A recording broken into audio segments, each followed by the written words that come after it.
So hi everyone, welcome to our EXP hub 9th and 10th channel. और मेरा नाम है प्रशांत। आप सब मुझे जानते होंगे, आप सब मुझे अपने प्रशांत भैया के नाम से भी जानते हो। तो आज का एक बड़ा ही इम्पोर्टेंट और स्पेशल लेक्चर में लेकर आ गया हूँ। लेक्चर क्या है? Life process. एक ऐसा चैप्टर जो कि इतने सारे बच्चे पूछ रहे थे, भैया यार लाइफ प्रोसेस इतना बड़ा चैप्टर है, इतना खतरनाक चैप्टर है, हमें पढ़ा दो, हमें समझा दो। कोई दिक्कत नहीं है, मैं आ गया हूं ना यहाँ पर।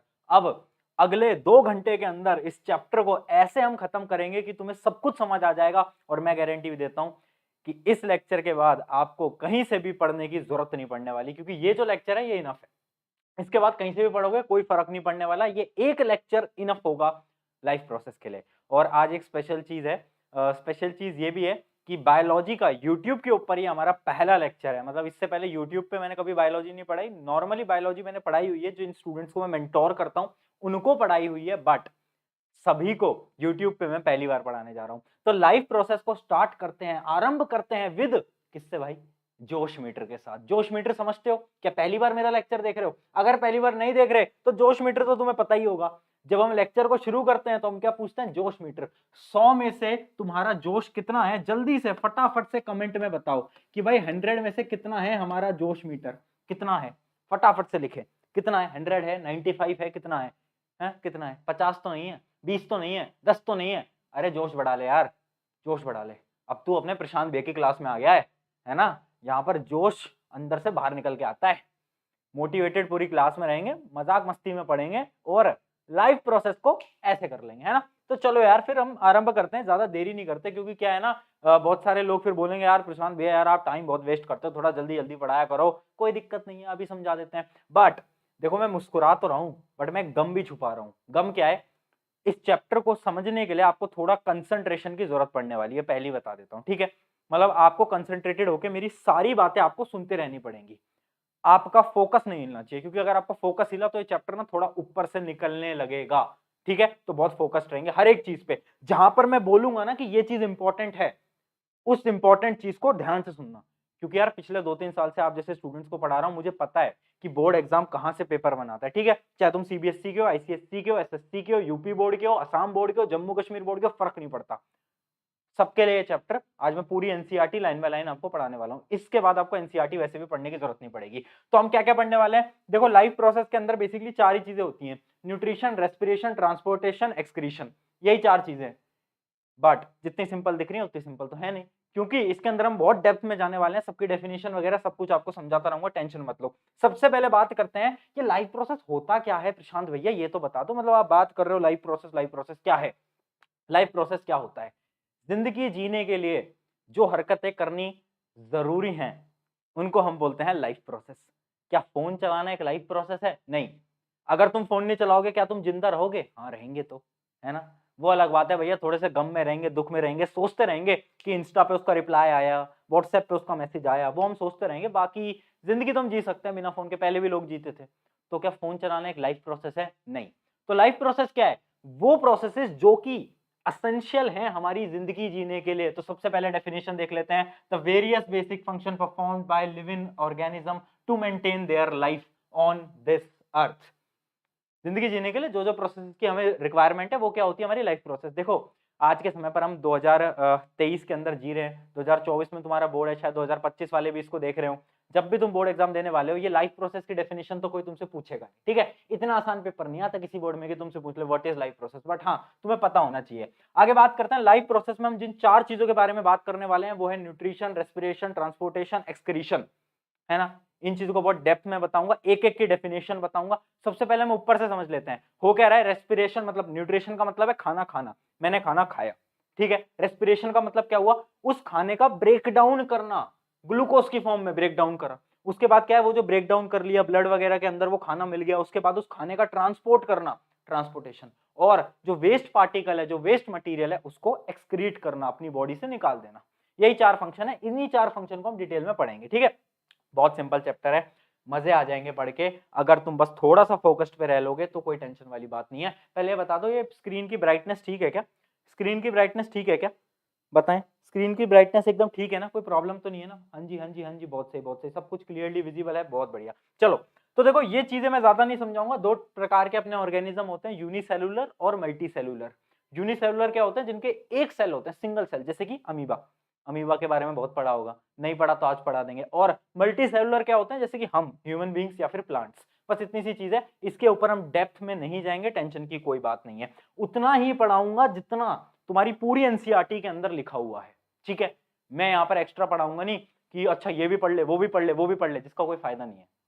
अगर तुम ओलंपियाड वगैरह की तैयारी कर रहे हो तो अलग बात है, बट अगर तुम बोर्ड एग्जाम की प्रिपरेशन कर रहे हो, चाहे किसी भी बोर्ड एग्जाम की तैयारी कर रहे हो, ये इनफ होता है, ठीक है। चलो बात करते हैं सबसे पहले न्यूट्रिशन की। न्यूट्रिशन होता क्या है? अब 90% लोगों को न्यूट्रिशन का मतलब पता है क्या लगता है? खाना खाना। तुम्हें भी ये लगता है न्यूट्रिशन मतलब खाना खाना? नहीं, ये नहीं होता। न्यूट्रिशन का मतलब समझते हैं, डेफिनेशन देखना बहुत ध्यान से। The process by which the living organism obtain and utilize food. ये देखो, यहां पर गेम हो गया। और बहुत सारे बच्चे क्या डेफिनेशन लिख के आते हैं अपनी आंसर कॉपी के अंदर? Nutrition is the process by which living organism obtain their food. भाई नंबर कट जाएंगे। ऑब्टेन एंड यूटिलाइज मतलब खाना खाना भी है और उस खाने को यूटिलाइज भी करना है। उस पूरे प्रोसेस को हम क्या कहते हैं? न्यूट्रिशन। तो सबसे पहले न्यूट्रिशन की डेफिनेशन हम समझ चुके हैं, न्यूट्रिशन होता क्या है। अब न्यूट्रिशन की रिक्वायरमेंट क्यों है? हम खाना खा ही क्यों रहे हैं? ये भी तो पूछ सकता है कोई, अगर किसी का मन करा और पूछ लिया कि अच्छा ये बता what is nutrition and importance of nutrition क्या है। तो 3 इंपॉर्टेंस होती है न्यूट्रिशन की। सबसे पहला, एनर्जी मिलती है न्यूट्रिशन से, बॉडी के अंदर एनर्जी आती है। दूसरी बात, ग्रोथ एंड डेवलपमेंट। शायद बहुत सारे स्टूडेंट्स होंगे जिनकी अभी हाइट इंक्रीज हो रही होगी, किसकी वजह से हो रही है? क्योंकि तुम खाना खा रहे हो। खाना नहीं खाओगे कुछ भी नहीं होने वाला। उसके बाद क्या है? Repair of damage tissues. बहुत बार होता है ना, हाथ में लग जाती है, कोहनी में लग जाती है, घुटनों में लग जाती है। मेरे साथ तो बहुत होता था बचपन में यार, मैं तो इतना गिरा हूं कि तुम्हें क्या बताऊं। तो जो भी है, तो ये 3 इनके मेन यूजेस होते हैं न्यूट्रिशन के। अब न्यूट्रिशन को पढ़ते हैं बिल्कुल डेप्थ में, डिटेल में, कि है क्या है न्यूट्रिशन, है क्या चीज। चलो बिल्कुल डेप्थ के अंदर हम चलेंगे और न्यूट्रिशन को पूरी डेप्थ में हम पढ़ेंगे। सबसे पहले देखते हैं न्यूट्रिशन कितने टाइप के होते हैं। 2 प्रकार के हमारे न्यूट्रिशन होते हैं, ऑटोट्रॉफिक ऑटोट्रॉफिक और हेट्रोट्रॉफिक। क्लियर है? ऑटोट्रॉफिक क्या होता है? ये वो वाला ऑटो नहीं है जिससे तुम स्कूल जाते हो, वो वाला ऑटो नहीं है। यह ऑटो मतलब खुद से, ऑटोमेटिक, ऑटो, ऑटो मतलब खुद से। तो वो ऑर्गेनिजम्स जो कि खुद का खाना खुद बनाते हैं, वो क्या कहलाते हैं? ऑटोट्रॉपिक। मतलब organism prepare their own food.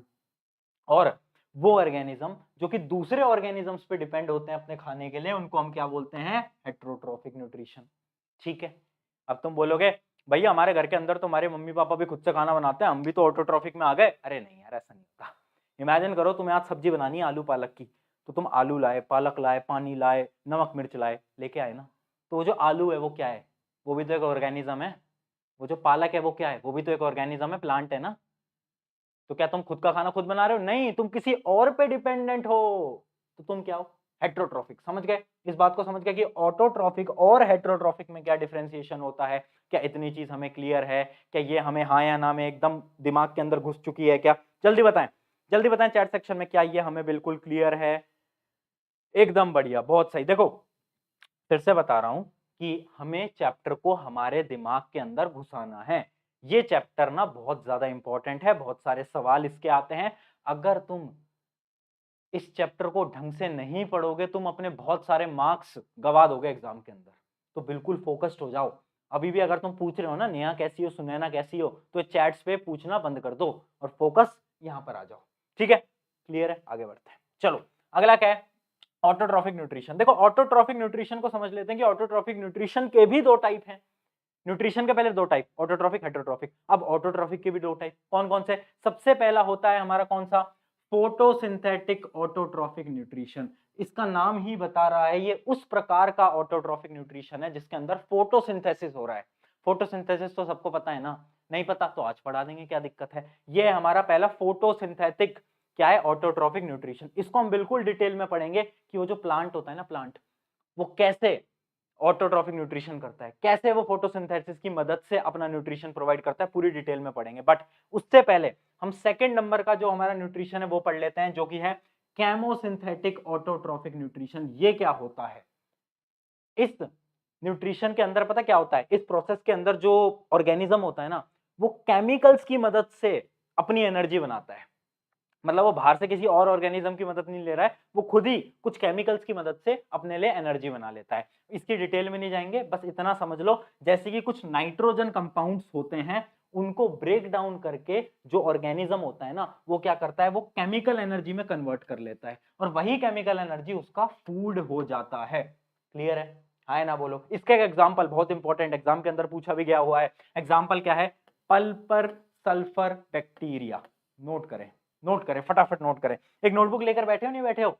हाँ, तुम्हें कहानी सुनाने तो आया नहीं हूं मित्र, है ना, कि अभी प्रशांत भैया कहानी सुनाएंगे। अच्छा, एक बार एक लड़का था, पढ़ता नहीं था, 10वीं में फेल हो गया, उसके पापा ने उसे घर से बाहर निकाल दिया, बेचारा घर से बाहर इधर उधर भटके घूम रहा था। ऐसे ऐसी कहानी तो मैं सुनाऊंगा नहीं, तो मैं क्या कर रहा हूँ, तुम्हें पढ़ा रहा हूँ बेटा। तो क्या करो, एक नोटबुक पेन लेकर आ जाओ। तो ये बहुत ज्यादा इंपॉर्टेंट एग्जाम्पल है, इसको नोट कर लो। ये क्या है? ये किस प्रकार का बैक्टीरिया है जो कि केमोसिंथेटिक ऑटोट्रॉफिक न्यूट्रिशन करता है, केमिकल्स की मदद से बनाता है। ठीक है, क्लियर है? हाँ या ना बोलो, हाँ या ना बोलो यार, जल्दी फटाफट जोश के साथ हाँ या ना बोल। हाँ ठीक है, चलो आगे बढ़ते हैं। ये मैंने क्या समझाया तुम्हें? केमोसिंथेटिक। अब वो जो मैं आपको पहले समझा रहा था ना, कौन सा? फोटोसिंथेटिक वाला, उसको डीपली पढ़ते हैं। आ जाओ, पहले उसको डीपली पढ़ लेते हैं क्योंकि वो बहुत ज्यादा इंपॉर्टेंट है और बार बार पूछा गया है। आ जाओ। प्लांट्स का जो प्रोसेस होता है ना, उसके लिए हमें 4 इंग्रेडिएंट की जरूरत पड़ती है। ये जो हमारा फोटोसिंथेसिस का प्रोसेस है ना, इसके लिए हमें 4 इंग्रेडिएंट की जरूरत पड़ती है। जैसे कि अगर आपको कोई सब्जी बनानी है, इमेजिन करो वही आपको आलू पालक बनानी है, तो आप क्या बोलोगे कि यार देख, सबसे पहले मुझे आलू भी चाहिए, पालक भी चाहिए और ये पानी भी चाहिए, मसाले भी चाहिए, ये सब चाहिए। तो वो क्या होगा? इंग्रेडिएंट। वैसे ही जब प्लांट को अपना न्यूट्रिशन चाहिए ना, तो उसको भी इंग्रेडिएंट चाहिए। 4 मेजर इंग्रेडिएंट्स हैं। कौन कौन से हैं? सबसे पहले कार्बन डाइऑक्साइड, CO2। ध्यान से देखेंगे, सबसे पहले क्या है? CO2। दूसरा क्या है? वाटर। वाटर कहां से आएगा? सॉइल से। सॉइल से वाटर आएगा ना। अगला क्या है? Light, sunlight. और अगला क्या है? क्लोरोफिल। ये बहुत इंपॉर्टेंट है, क्लोरोफिल। ग्रीन कलर का पिगमेंट होता है। लीव्स का जो कलर है वो क्यों ग्रीन होता है? क्योंकि उसके अंदर क्या होता है? क्लोरोफिल। ग्रीन कलर का पिगमेंट। पढ़ा है नहीं पढ़ा है? पढ़ा था? हाँ भैया पढ़ा तो था। अभी और डीपली समझ लेंगे। अब समझते हैं कि बेसिकली एक प्लांट के अंदर ये जो प्रोसेस है ना, ये होता कैसे है। तो आ जाओ, इसको बिल्कुल हम डिटेल में समझते हैं कि होता कैसे है प्रोसेस। तो ये है हमारी फोटोसिंथेसिस की रिएक्शन। इंपॉर्टेंट है, आपके पेपर के अंदर बार बार पूछी जा सकती है, बहुत इंपॉर्टेंट है, नोट भी कर लेना, इसके ऊपर स्टार बना लो। ये रिएक्शन इंपॉर्टेंट है। होता क्या है देखो, आप समझना हो क्या रहा है ना, बहुत इंपॉर्टेंट भी है और बहुत ध्यान से भी समझेंगे। प्लांट है, प्लांट ने क्या करा? कार्बन डाइऑक्साइड जो है ना, उसको लिया, कार्बन डाइऑक्साइड को ले लिया। कहां से लिया? जो उसके लीव्स होते हैं ना, लीव्स, उसके ऊपर कुछ पोर्स होते हैं, जिसको हम क्या बोलते हैं? स्टोमेटा। क्या कहते हैं? स्टोमेटा। अभी समझा दूंगा स्टोमेटा क्या होता है, टेंशन मत लो। CO2 ले ली। उसके बाद क्या करा? सनलाइट आई, ऊपर से आई सनलाइट, सनलाइट की आई, लीफ के ऊपर पड़ी। लीफ के अंदर क्या है? लीफ के अंदर क्या है? क्लोरोफिल। याद आ गया? क्लोरोफिल। हाँ, तो उस क्लोरोफिल ने क्या करा? सनलाइट के साथ मिक्सचर हो गया, वो दोनों मिक्स हो गए। और उसके बाद एक चीज की और जरूरत पड़ती है, जो कि है वाटर। फिर वाटर भी आ गया। जब ये चारों चीजें मिली ना, तो इन्होंने मिलकर क्या बनाया? ग्लूकोज। क्या बनाया? ग्लूकोज। ग्लूकोज क्या होता है? C6H12O6। और उसके साथ साथ कुछ वाटर मॉलिक्यूल्स भी बाहर निकले और ऑक्सीजन भी निकला। ठीक है, ये होती है हमारी फोटोसिंथेसिस की रिएक्शन। बहुत इंपॉर्टेंट है और एग्जाम में जब भी पूछी जाए तो बैलेंस्ड ही लिख के आना। ये बैलेंस्ड रिएक्शन है पूरी की पूरी। आई होप ये आपको क्लियरली दिख रही है। आई होप ये क्लियरली दिख रही है। जल्दी बताएं, दिख रही है? क्लियर है? ये है फोटोसिंथेसिस। ये बैलेंस्ड लिख के आना एग्जाम के अंदर। बैलेंस के लिए मैं इसलिए कह रहा हूं क्योंकि यार ना, बहुत बार ऐसा होता है कुछ टीचर आपके नंबर काट लेते हैं अगर आप अनबैलेंस्ड रिएक्शन लिख के आते हो तो इसी वजह से आपको जो पहले चैप्टर में मैंने बैलेंसिंग सिखाई थी ना, वो देख लेना, वो बहुत इंपॉर्टेंट होती है। तो ये समझ गए। अब एक इंपॉर्टेंट चीज ध्यान से समझ लेना जो कि एग्जाम के अंदर पूछी जाती है। ये देखो, ये 2 पॉइंट इंपॉर्टेंट है। ये जो आपके प्लांट्स होते हैं ना, वो तो ग्लूकोज को स्टार्च के फॉर्मेट में स्टोर करते हैं, स्टार्च के फॉर्मेट में, ठीक है। और जो आपके एनिमल्स होते हैं ना, जैसे कि हम ह्यूमन बींग्स, हम किस फॉर्मेट में स्टोर करते हैं? हम स्टोर करते हैं ग्लाइकोजन के फॉर्मेट में, ग्लाइकोजन के फॉर्मेट में, ठीक है। तो जो प्लांट होते हैं वो तो ग्लूकोज को किस में स्टोर कर रहे हैं? स्टार्च में। और हम किस में कर रहे हैं? ग्लाइकोजन में। क्या क्लियर है? क्या क्लियर है? बहुत बार पूछा गया है, बहुत बार पूछा गया है कि प्लांट किस फॉर्म में स्टोर करते हैं और जो ह्यूमन है वो किस फॉर्म में स्टोर करते हैं। ये याद होना चाहिए, ठीक है। क्लियर है? चलो और डिटेल में बढ़ते हैं, और डिटेल में बढ़ते हैं। अब समझते हैं कि फोटोसिंथेसिस रिएक्शन हो क्यों रही है क्या। अगर क्वेश्चन आ गया तो एक्सप्लेन फोटोसिंथेसिस रिएक्शन, तो मैं क्या लिख के आऊंगा? समझ लेते हैं। 3 स्टेप होते हैं, ध्यान से समझना। देखो, पहला स्टेप क्या है? Absorption of light energy by chlorophyll. मैंने आपको बताया था ना, ग्रीन कलर का पिगमेंट वो क्या कर रहा है? अब्सॉर्ब कर रहा है सनलाइट को। पहला पॉइंट क्लियर है? हाँ या ना? हाँ या ना बोल यार, एकदम बढ़िया। आगे बढ़ते हैं। Conversion of light energy into chemical energy. वो जो लाइट एनर्जी थी वो आई और वो केमिकल एनर्जी में बदल गई। अब उस एनर्जी ने क्या करा? वो जो वाटर मॉलिक्यूल्स थे ना, H2O, उसके वाटर मॉलिक्यूल्स को उसने तोड़ दिया, किसमें, हाइड्रोजन में, ऑक्सीजन में, तोड़ दिया भैया, किसमें, ब्रेक डाउन कर दिया, हाइड्रोजन एंड ऑक्सीजन में। क्लियर है, क्लियर है। फिर एक चीज और थी, क्या, कार्बन डाइऑक्साइड। अब कार्बन डाइऑक्साइड आई और कार्बन डाइऑक्साइड का रिडक्शन हो गया। रिडक्शन समझते हो, मैंने आपको पढ़ाया था रिडक्शन, रिडक्शन ऑक्सीडेशन, याद आ गया पहले चैप्टर के अंदर, याद आया कुछ। तो कार्बन डाइऑक्साइड का रिडक्शन हुआ और वो क्या बना देती है, कार्बोहाइड्रेट, मतलब कि ग्लूकोज। ये सारी चीजें मिलकर क्या बनाती हैं, ग्लूकोज। समझ गए, क्लियर है। हुआ क्या, सनलाइट आई, सनलाइट को ट्रैप कर लिया, सनलाइट की जो एनर्जी थी उसको केमिकल एनर्जी में बदला, उस केमिकल एनर्जी की मदद से जो मॉलिक्यूल्स थे, वाटर मॉलिक्यूल्स, उनको तोड़ा, और उसके बाद कार्बन डाइऑक्साइड भी आ गई, जिसकी वजह से हमारा पूरी रिएक्शन कंप्लीट हो गई और ग्लूकोज बन गया। है ना बोल यार, जल्दी जल्दी बोल, क्या क्लियर है, नोट डाउन कर लो, मैं 1 मिनट पानी पी लेता हूं, जल्दी।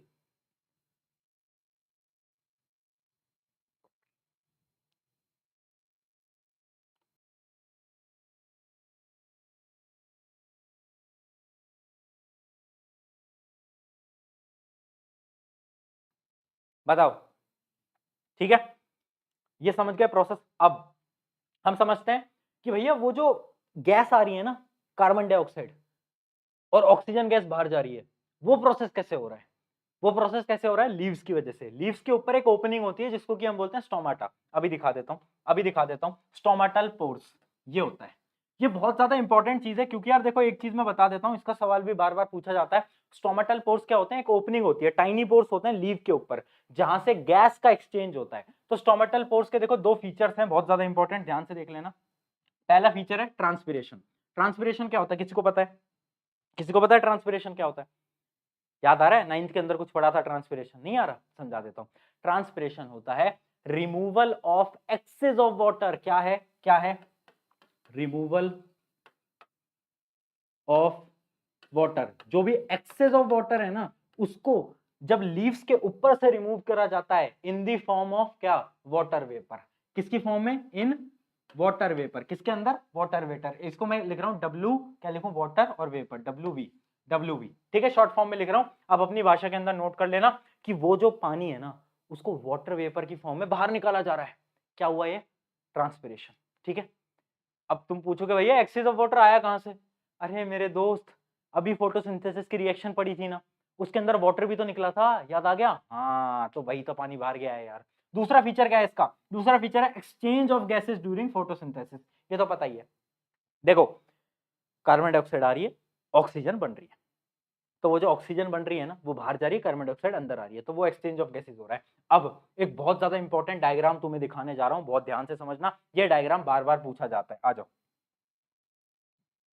आ जाओ भाई, ये देखें, ये दिख रहा है क्या, स्टार मार्क कर लेंगे, ये दिख रहा है क्या। पीडीएफ कहां मिलेगी भैया, पीडीएफ आपको मिल जाएगी टेलीग्राम पे, या फिर मैं डिस्क्रिप्शन में भी दे दूंगा, बट हाँ टेलीग्राम ज्वाइन कर लो, एक्स्ट्रा क्वेश्चंस प्रैक्टिस करने के लिए टेलीग्राम वगैरह पे ही मैं दे दूंगा, तो वो जरूर ज्वाइन कर लेना। आ जाओ, अब देखो ये सवाल क्यों पूछा जाता है, क्योंकि यह है हमारा प्यारा प्यारा नन्ना मुन्ना स्टोमेटा। अब स्टोमेटा ना 2 प्रकार का होता है, एक होता है स्टोमेटा ओपन्ड और एक होता है स्टोमेटा क्लोज्ड, ठीक है। अब एक क्लोज्ड और ओपन्ड क्या होता है समझते हैं। पहले तो आप इसका पूरा ना बहुत प्यारे तरीके से इसका डायग्राम समझने की कोशिश करो, ये डायग्राम आप थोड़ी बहुत प्रैक्टिस भी कर लेना, इंपॉर्टेंट है। देखो ये जो आपका ऊपर का ये जो पार्ट है ना, ये वाला पूरा ये जो पार्ट है, ये क्या है, ये है आपके एपिडर्मल सेल्स। क्या है, ये आपके एपिडर्मल सेल्स, थोड़ा सा और जूम इन कर लेता हूं, ये है आपके एपिडर्मल सेल्स। और ये जो आपके छोटे छोटे आपको दिख रहे हैं ना, ये जो आपको दिख रहे हैं, ये पता है क्या है, ये हैं आपके गार्ड सेल्स। क्या है, ये आपके गार्ड सेल्स, ठीक है, ये हैं गार्ड सेल्स। अब जैसे ही पानी आपके गार्ड सेल के अंदर आता है ना, तो गार्ड सेल्स ना आपके फूल जाते हैं, जैसे ही वो फूल जाते हैं तो आपका स्टोमेटा ओपन हो जाता है, और जब गार्ड सेल से पानी निकल जाता है ना, तो आपका स्टोमेटा क्लोज हो जाता है।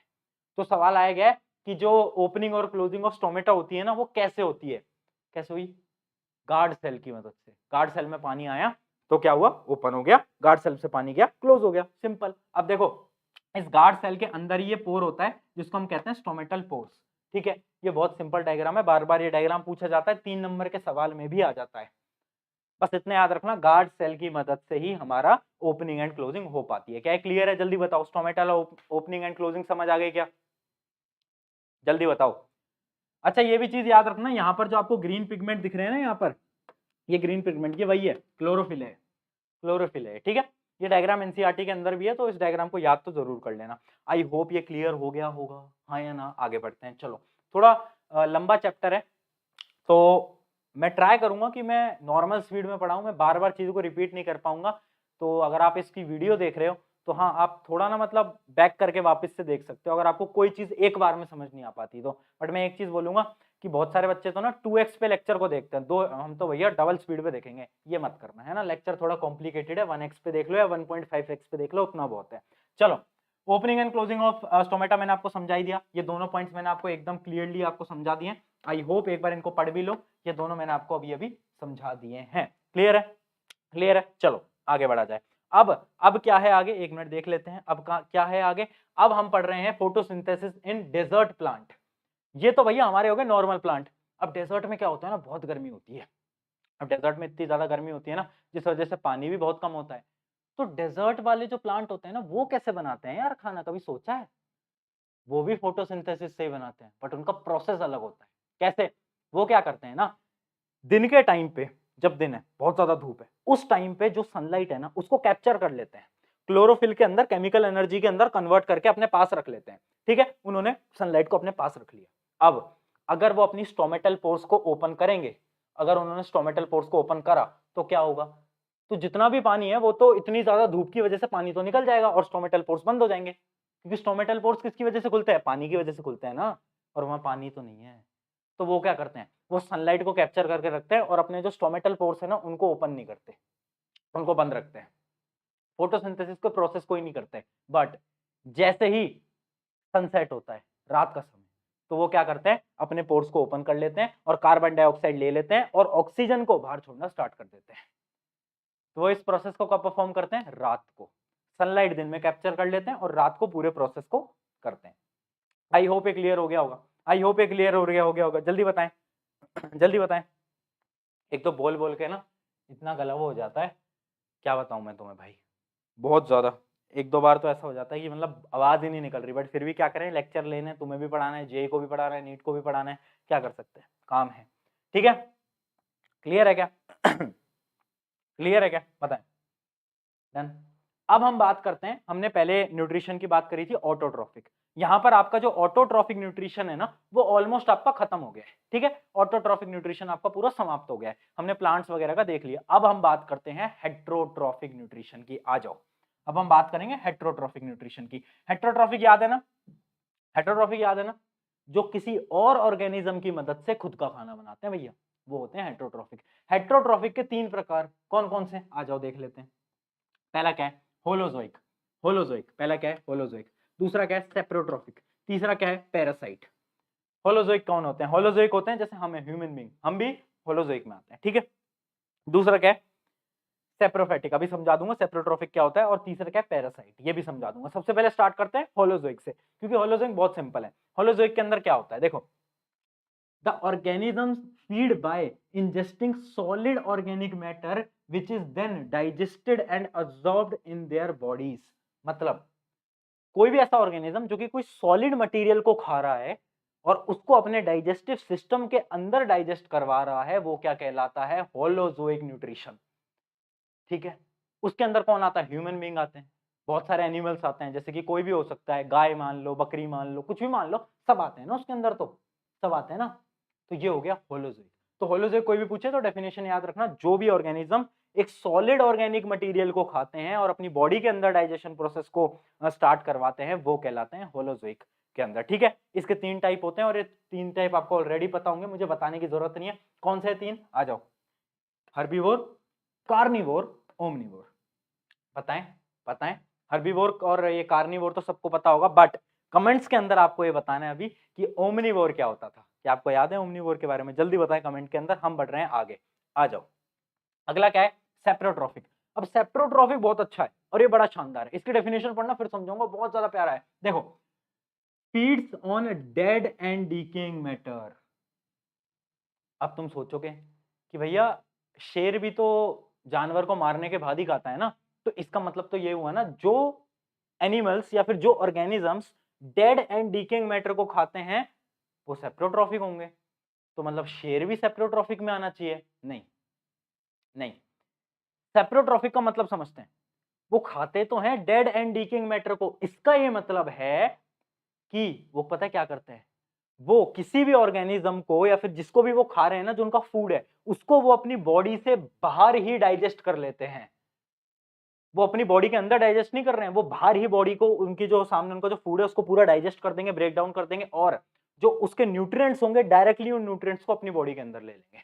जैसे कि एग्जांपल क्या है, एग्जांपल है yeast, bread mould, mushroom. Mushroom क्या करता है ना कि वो ऐसे नहीं करता कि मशरूम कोई ऑर्गेनिज्म या फिर किसी भी चीज को अगर खा रहा है, कोई भी न्यूट्रिएंट्स को अगर मशरूम ले रहा है तो वो उसकी बॉडी के अंदर डाइजेस्ट हो रहे हैं, नहीं। वो क्या करते हैं, पहले से ही ऑर्गेनिज्म को डाइजेस्ट करा लेते हैं बाहर ही सराउंडिंग के अंदर, और उसके बाद उस ऑर्गेनिज्म को अपनी बॉडी के अंदर ले लेते हैं, फीड कर लेते हैं। समझ गए? इसकी पूरी डेफिनेशन देख लेना, include bacteria and fungi which digest the food externally before nutrients are absorbed. पहले डाइजेस्ट कर लेते हैं अपनी बॉडी से बाहर और उसके बाद न्यूट्रिशन ले लेते हैं। ये वही हो गया कि अगर इमेजिन करो तुम्हें खाना खाना ही ना पड़े, डायरेक्टली तुम्हारे सामने ग्लूकोज पड़ा है और ग्लूकोज तुम पी लो, तो वही बात हो गई ना कि हमें मतलब हमारे फूड किसकी फॉर्म में कन्वर्ट होता है, ग्लूकोज की फॉर्म में। अब इमेजिन करो मैं आपको बोलूं यार डायरेक्टली ग्लूकोज पी ले, फूड मत खा, ग्लूकोज पी ले, तो कितनी नेक्स्ट लेवल चीज हो जाएगी ना। तो ये लोग यही करते हैं, ये डायरेक्ट न्यूट्रिएंट्स को लेते हैं, ये डाइजेशन नहीं करते, ये न्यूट्रिएंट्स को ऑब्जॉर्व करते हैं। क्लियर है? एग्जांपल याद रखेंगे, इंपॉर्टेंट है। अब आखिरी के ऊपर बढ़ते हैं जो कि हमारा पैरासिटिक न्यूट्रिशन। बहुत सिंपल है, ये तो ना बहुत कॉमन है और आपको एग्जाम्पल भी पता होगा। बहुत बार ना आपके शायद घर में किसी ने आपको बोला होगा कि बालों के अंदर वो कीड़े हो गए, वो जो जूं होती है जो कि आपका खून चूसती है, याद है? किन किन के घर के अंदर बोला जाता है कि बालों के अंदर जूं हो गई? वो क्या है? वो पैरासाइट है। पैरासाइट वो ऑर्गेनिज्म होते हैं जो कि किसी और लिविंग ऑर्गेनिज्म से अपना फूड लेते हैं, किसी और लिविंग ऑर्गेनिज्म से। जैसे कि एग्जांपल क्या है इसका? एग्जांपल इसका लाइस, टिकल्स, लीच, टेपवर्म, ये सब। वो जो जूं होती है ना, वो क्या करती हैं, आपके बाल के ऊपर रहते हैं, आपके सर के ऊपर रहते हैं और आपकी बॉडी से ब्लड को लेते रहते हैं। तो किस फॉर्मेट में आ गए? वो आ गए इसमें। वो सब ऑर्गेनिजम्स जो कि लिविंग ऑर्गेनिज्म से अपना फूड ले रहे हैं, वो क्या कहलाते हैं? पैरासिटिक। पैरासिटिक न्यूट्रिशन को वो फॉलो करते हैं। क्लियर है? इसका सबसे बड़ा एग्जांपल है ये इसको नोट कर लेना, बहुत ज्यादा इंपॉर्टेंट है। और इसका एग्जैक्ट प्रोनाउंसिएशन तो देखो मुझे भी एग्जैक्टली नहीं पता, हम तो इसको कसकटा ही बोल लेते हैं, बाकी कुछ लोग इसको क्यूसकटा भी बोलते हैं। तो जो भी है प्रोनाउंसिएशन आप स्पेलिंग याद रखना। ये बहुत इंपॉर्टेंट एग्जांपल है, पता है क्यों? इसका सवाल आया था कॉम्पिटेंसी बेस्ड के अंदर। क्यों? क्योंकि ये एक ऐसा इकलौता प्लांट है, ये एक प्लांट है जो कि पैरासिटिक न्यूट्रिशन को फॉलो करता है। क्वेश्चन ये आया था कि ये इकलौता ऐसा प्लांट क्यों है जो कि पैरासिटिक न्यूट्रिशन को फॉलो करता है, तो इसका आंसर है क्योंकि इसके अंदर क्या होता है? इसके अंदर क्लोरोफिल नहीं होता, क्लोरोफिल नहीं होता, जिसकी वजह से फोटोसिंथेसिस नहीं कर पाता, जिस वजह से ये क्या परफॉर्म करता है? Parasitic nutrition. क्लियर है? क्लियर है क्या? जल्दी नोट करें, जल्दी नोट करें इसको। सो आई होप कि आपको यहां तक एकदम क्लियर हो गया होगा। हम क्या पढ़ रहे थे? न्यूट्रिशन के बारे में। हमने पढ़ा ऑटोट्रॉफिक, हेटेरोट्रॉफिक। ऑटोट्रॉफिक में हमने क्या पढ़ा? एक होता है फोटोसिंथेटिक, एक होता है हमारा केमोसिंथेसिस, तो दोनों के बारे में डिटेल में पढ़ लिया। अब हेटेरोट्रॉफिक के अंदर हमने क्या पढ़ा? एक तो हमारे होलोजोइक हो गया, पैरासिटिक हो गया, तो ये सारी चीजें हमने पढ़ ली, पूरा हमने चीजों के एग्जाम्पल्स देख लिए, सारे ऑर्गेनिजम्स के बारे में पढ़ लिया। अब आगे बढ़ते हैं, फटाफट से आ जाओ। ठीक है, यहां तक एकदम क्लियर होगा। आई होप यहां तक आपको सब कुछ समझ आ रहा होगा। अब देखते हैं अगला पॉइंट हमारा क्या है ना, अगला पॉइंट बहुत इंपॉर्टेंट है, क्योंकि अगला पॉइंट है what happens to the food we eat. अब हम न्यूट्रिशन तो ले रहे हैं, बट उसका होता क्या है, क्या प्रोसेस है? तो देखो 5 स्टेप की एक साइकिल है, देखते हैं। पहला स्टेप है इंजेशन। इंजेशन क्या होता है? खाने को लेना। अब मैं आपको आपके एग्जांपल से बोल रहा हूं, ठीक है? इमेजिन करो आप एक बर्गर खा रहे हो, ठीक है? तो आपने बर्गर खाया, ये गया बर्गर आपके मुंह में। इमेजिन करना, देखो भूख लगेगी बेटा, भूख लग सकती है, बट कोई दिक्कत नहीं है, भूख लगने देंगे। हम क्या करेंगे, एक बर्गर को इमेजिन कर लेंगे, ये गया बर्गर मेरे मुंह के अंदर। अब क्या हुआ? इंजेशन, अंदर गया। अब सेकंड प्रोसेस होता है डाइजेशन। डाइजेशन क्या होता है? Break down. अब वो जो फूड है ना, उसको ब्रेक डाउन करेंगे ग्लूकोज की फॉर्मेट के अंदर, वो क्या होगा? मेरा डाइजेशन। एकदम क्लियर। अब अगला प्रोसेस है अब्जॉर्प्शन। अब जब वो बर्गर था वो पेट के अंदर एकदम टूट गया, ग्लूकोज के फॉर्मेट में ब्रेक हो गया, उसके बाद अब जो उसके न्यूट्रिएंट्स थे ना, वो हमारे ब्लड के अंदर अब्सॉर्ब हुए, ठीक है? उसको क्या बोला हमने? अब्जॉर्प्शन। ठीक है, अब्जॉर्प्शन एकदम क्लियर हो गया, process of absorption of digested food. अगला क्या है? एसिमिलेशन। ये एक इंपॉर्टेंट पॉइंट है जो कि बच्चों को समझ नहीं आ पाता। एसिमिलेशन क्या है? अब देखो, एसिमिलेशन का मतलब है कि वो जो हमारा जो फूड था ना, जो हमने डाइजेस्ट कर लिया, और डाइजेस्ट करके उस फूड को हमने क्या करा? अब्सॉर्ब कर लिया। अब वो जो हमारे पास एनर्जी आई है ना, उस एनर्जी को अलग अलग कामों में लगाना, कि भाई एनर्जी जा भाई ग्रोथ में काम दे, एनर्जी जा भाई मेरी साइड से ना कहीं पे लग गई है, तो मेरे ब्लड को क्लॉट कर दे, वहां पर मेरी क्लॉटिंग कर दे। तो अलग अलग काम के लिए क्या होता है, ये हमारा होता है assimilation. Utilization of digested food for the energy for growth and repair, growth and repair of body, ये होता है मेरा एसिमिलेशन। और लास्ट होता है इजेशन। इजेशन क्या होता है, जितना भी आपका वेस्ट पार्टिकल है ना, जो अनडाइजेस्टेड है, अनडाइजेस्टेड जो पार्टिकल है ना आपकी बॉडी के अंदर से, उसको बाहर निकाल देना, वो क्या है, इजेशन। 5 स्टेप प्रोसेस समझ गए। खाना अगर मैं एक बर्गर खा रहा हूं तो वो किन किन साइकिल से निकल रहा है, ये इसलिए इंपॉर्टेंट है क्योंकि अगला टॉपिक मैं आपको पढ़ाने जा रहा हूं, क्या, न्यूट्रिशन इन अमीबा। क्या पढ़ाने जा रहा हूं मैं, न्यूट्रिशन इन अमीबा। अब न्यूट्रिशन इन अमीबा के लिए ना आपको ये 5 पॉइंट्स पता होने चाहिए थे, क्योंकि अमीबा जो है ना वो इन 5 स्टेप्स को फॉलो करता है। और ये सवाल ना, मतलब आप ये मान लो बोर्ड एग्जाम के अंदर ऑलमोस्ट फिक्स्ड है कि 3 नंबर के अंदर ये तो आएगा ही आएगा। और इसके अंदर आपको कुछ नहीं करना, आपको बस डायग्राम बनाकर आने होते हैं, क्योंकि इसमें एक्सप्लेन करने का ऐसा कुछ होता नहीं है। बस अगर आप डायग्राम बनाए होगे ना, आपके नंबर फुल आ जाएंगे, 3 में से 3 मिल जाएंगे। देखो होता क्या है, अमीबा एक यूनिसेलुलर ऑर्गेनिज्म है, आपको पता ही है। यहाँ पर उसका एक न्यूक्लियस होता है और ऐसा अमीबा हमारा दिखता है। अब अमीबा क्या करता है ना, सबसे पहले वो ना फूड पार्टिकल को अपने अंदर बुला लेता है। तो वो क्या करेगा, सबसे पहले वो करेगा हमारा इंजेशन। वो क्या करेगा, इंजेशन। ये रहा फूड पार्टिकल और अमीबा क्या है ना, उस पार्टिकल को अंदर बुलाएगा। उसके बाद उस पार्टिकल को पूरा अंदर ले लेगा और क्या करेगा, डाइजेशन। क्या करेगा, डाइजेशन। पार्टिकल को अंदर लिया, अब पार्टिकल को ब्रेक डाउन करना स्टार्ट कर दिया। उसके बाद अगला प्रोसेस है अब्जॉर्प्शन। अब जब वो फूड पूरा का पूरा डाइजेस्ट हो गया तो अब क्या करेगा, अमीबा पूरा का पूरा उसको अब्सॉर्ब कर लेगा। क्या करेगा, अब्सॉर्ब कर लेगा, पूरा का पूरा उसको अब्सॉर्ब करने लगेगा। अब अगला प्रोसेस क्या है, एसिमिलेशन। एसिमिलेशन का मतलब क्या है, उस फूड को वो यूज करेगा अपनी ग्रोथ के लिए। तो वो क्या करेगा ना, नए फूड वैक्यूल्स बनाएगा, नए फूड वैक्यूल्स बनाएगा। यहां पर देखो एक नया फूड वैक्यूल बना दिया उसने, ये क्या हुआ, एसिमिलेशन। समझ गए, पहला प्रोसेस क्या था हमारा, इंजेशन, खाने को अपनी तरफ बुलाया, फिर उसको डाइजेस्ट करा, उसको अब्सॉर्ब करा, फिर उसके बाद एसिमिलेट करा, एसिमिलेट के अंदर नए फूड वैक्यूल्स बनाए, और उसके बाद जो पुराने फूड वैक्यूल्स थे ना, जो हमारा वेस्ट था, उसको हमारी बॉडी से उसने यहां से निकाल दिया। ठीक है, तो ये क्या हो गया, इजेशन। एनसीईआरटी के अंदर इसका बेस्ट डायग्राम है, वो आप एक बार प्रैक्टिस कर लेना। सवाल आता ही आता है हर बार का, मतलब आप मान लो ये सवाल तो बनता ही बनता है। ठीक है, ठीक है, क्लियर है, ये साइकिल इंपॉर्टेंट है। आई होप एक बार में आपको यहां से ये साइकिल एकदम याद हो गई हो। अब आपसे कोई भी पूछ लेगा ना कि चलते फिरते, अरे सुन अमीबा की साइकिल बता, हाँ हाँ याद है याद है याद है, क्या हो रहा है, इंजेक्शन हो रहा है, डाइजेशन हो रहा है, उसके बाद अब्सॉर्प्शन हो रहा है, फिर एसिमिलेशन हो रहा है, फिर इजेक्शन हो रहा है। ऐसे बतानी है, ऐसे बतानी है, तब मानूंगा मैं तुम प्रशांत भैया के स्टूडेंट हो। ठीक है, चलो आगे बढ़ते हैं। यहां तक एकदम क्लियर है, यहां तक एकदम क्लियर है, चलो आगे बढ़ते हैं। अब हम बात कर रहे हैं न्यूट्रिशन इन ह्यूमन की।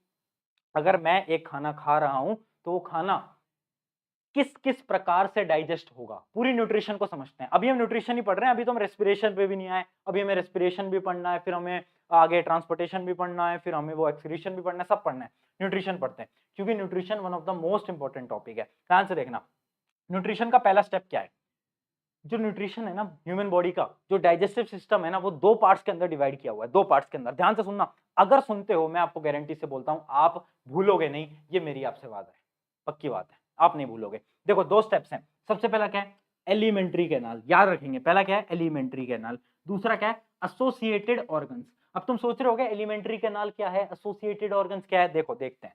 सबसे पहली चीज जो एलिमेंट्री कैनाल है ना, वो क्या है, a long hollow tube which contain organ through which food actually passes। जिस जिस पार्ट से, जब मैं एक बर्गर खा रहा हूं ना, तो जिस जिस पार्ट से वो एक्चुअल में पास कर रहा है ना, वो क्या है, मेरा एलिमेंट्री कैनाल। और वो ऑर्गन्स जिसके अंदर से फूड तो पास नहीं करेगा, बट वो मदद करेंगे किसमें, डाइजेशन के अंदर, वो क्या कहलाएंगे, एसोसिएटेड ऑर्गन्स या फिर एसेसरी ऑर्गन्स, कुछ भी बोल सकते हो, एसोसिएटेड या फिर एसेसरी ऑर्गन्स, आप अपने अकॉर्डिंग देख सकते हो। ठीक है, जो भी आपकी एनसीईआरटी के अंदर लिखा होगा। एकदम क्लियर है, एकदम क्लियर है। एलिमेंट्री कैनाल क्या क्या है, खुद से इमेजिन करो, आपका माउथ, खाना जा रहा है, ये आपका गले का विंड पाइप, इसको क्या बोलते हैं, ईसोफेगस। ईसोफेगस, अंदर गया स्टमक, स्टमक भी है, स्मॉल इंटेस्टाइन, लार्ज इंटेस्टाइन, ये क्या है, एलिमेंट्री कैनाल। और एसोसिएटेड ऑर्गन्स कौन से हैं, पेनक्रियास। पेनक्रियास में से थोड़ी ना खाना जाता है, अभी समझा दूंगा वैसे, है ना, पेनक्रियास में से थोड़ी ना जाता है, लिवर, लिवर में से थोड़ी ना जाता है। तो अब समझते हैं कि बेसिकली साइकिल है क्या, ये मिस्ट्री है क्या, खाने को हम कैसे समझेंगे, आ जाओ, बहुत बेसिक है, ध्यान से समझते चलना। सबसे पहले माउथ, बकल कैविटी, हम उसी एग्जांपल के साथ चलेंगे, बर्गर के एग्जांपल से, है ना। अगर देखो भूख लगे तो मेरे से मत बोलना कि प्रशांत भैया बार बार बर्गर पिज्जा इमेजिन करवा रहे हैं, हमें भूख लग रही है, कोई दिक्कत नहीं है, आप इमेजिन करो आपके हाथ में एक बर्गर, ठीक है, इमेजिन करो, अब आपने खाया, सबसे पहले कहाँ गया, माउथ में। माउथ में क्या है, टीथ। तो बकल कैविटी का, इसको हम बकल कैविटी बोलते हैं, माउथ को हम बकल कैविटी भी बोलते हैं साइंटिफिक लैंग्वेज के अंदर। तो बकल कैविटी का काम क्या है, सबसे पहले तो जो आपके दांत हैं वो फूड को क्रश कर देंगे, स्मॉलर पार्टिकल्स में ब्रेक डाउन कर देंगे। क्या कर देंगे, क्रश कर देंगे, स्मॉलर पार्टिकल्स के अंदर ब्रेक डाउन कर देंगे, और आपका जो सलाइवा है वो फूड के साथ मिक्स हो जाएगा। आप सोच रहे हो क्या सलाइवा को फूड के साथ मिक्स करके हमारा क्या फायदा, अरे बहुत फायदा है। पता है क्यों, क्योंकि जो आपका जो सलाइवा होता है ना वो बहुत काम की चीज है। सलाइवा क्या करता है ना, जितने भी आपके फूड के अंदर कॉम्प्लेक्स शुगर होते हैं, जैसे कि स्टार्च, जो आपका कॉम्प्लेक्स शुगर है उसको वो कन्वर्ट कर देता है किसके अंदर, माल्टोस के अंदर। किसके अंदर, माल्टोस के अंदर। माल्टोस के अंदर। क्यों, क्योंकि जो आपका सलाइवा है ना उसके अंदर ना एक बहुत ही शानदार चीज होती है जिसको हम बोलते हैं एमाइलेस। एमाइलेस, ये देखो, ये आपको यहाँ पर दिख रहा है एमाइलेस। ये एमाइलेस क्या करती है ना, जितने भी कॉम्प्लेक्स शुगर है फूड के अंदर उसको स्मॉल शुगर के अंदर ब्रेक डाउन कर देती है। इसका ये मतलब है कि आपके मुंह से ही डाइजेशन का प्रोसेस स्टार्ट हो जाता है। तो सलाइवा भैया बहुत इंपॉर्टेंट है, सलाइवा बहुत ज्यादा इंपॉर्टेंट है। सलाइवा क्या कर रहा है, कॉम्प्लेक्स शुगर को अपने ये जो माल्टोस के अंदर ब्रेक कर देता है। क्लियर है क्या, क्लियर है क्या, माउथ का काम क्लियर है क्या, जल्दी बताएं। अब आगे बढ़ते हैं। अब जैसे ही आपने उसको तोड़ दिया अपने बर्गर को, फिर आपका बर्गर गया आपके गले से। इस गले वाले पाइप को हम क्या बोलते हैं, इसको हम बोलते हैं oesophagus, food pipe. Oesophagus food pipe. अब खाना गया आपके फूड पाइप के थ्रू और वो नीचे जाता जा रहा है। आपने कभी सोचा कि वो जो खाना था क्या वो ऑटोमेटिक आपके फूड पाइप से अंदर जा रहा है, नहीं। आपका जो ईसोफेगस होता है ना, इसको हम जो ईसोफेगस बोल रहे हैं, इस ईसोफेगस के अंदर पता है क्या होता है, इसके अंदर एक मूवमेंट होता है, एक मूवमेंट होता है। उस मूवमेंट को हम क्या बोलते हैं, ध्यान से देख लेना, एक बहुत इंपॉर्टेंट चीज बता रहा हूं। Food is push downward due to rhythmic contraction and relaxation of muscle. यहां पर एक मूवमेंट होता रहता है, उस मूवमेंट को हम क्या बोलते हैं, उसको हम बोलते हैं इनवॉलेंट्री मूवमेंट्स।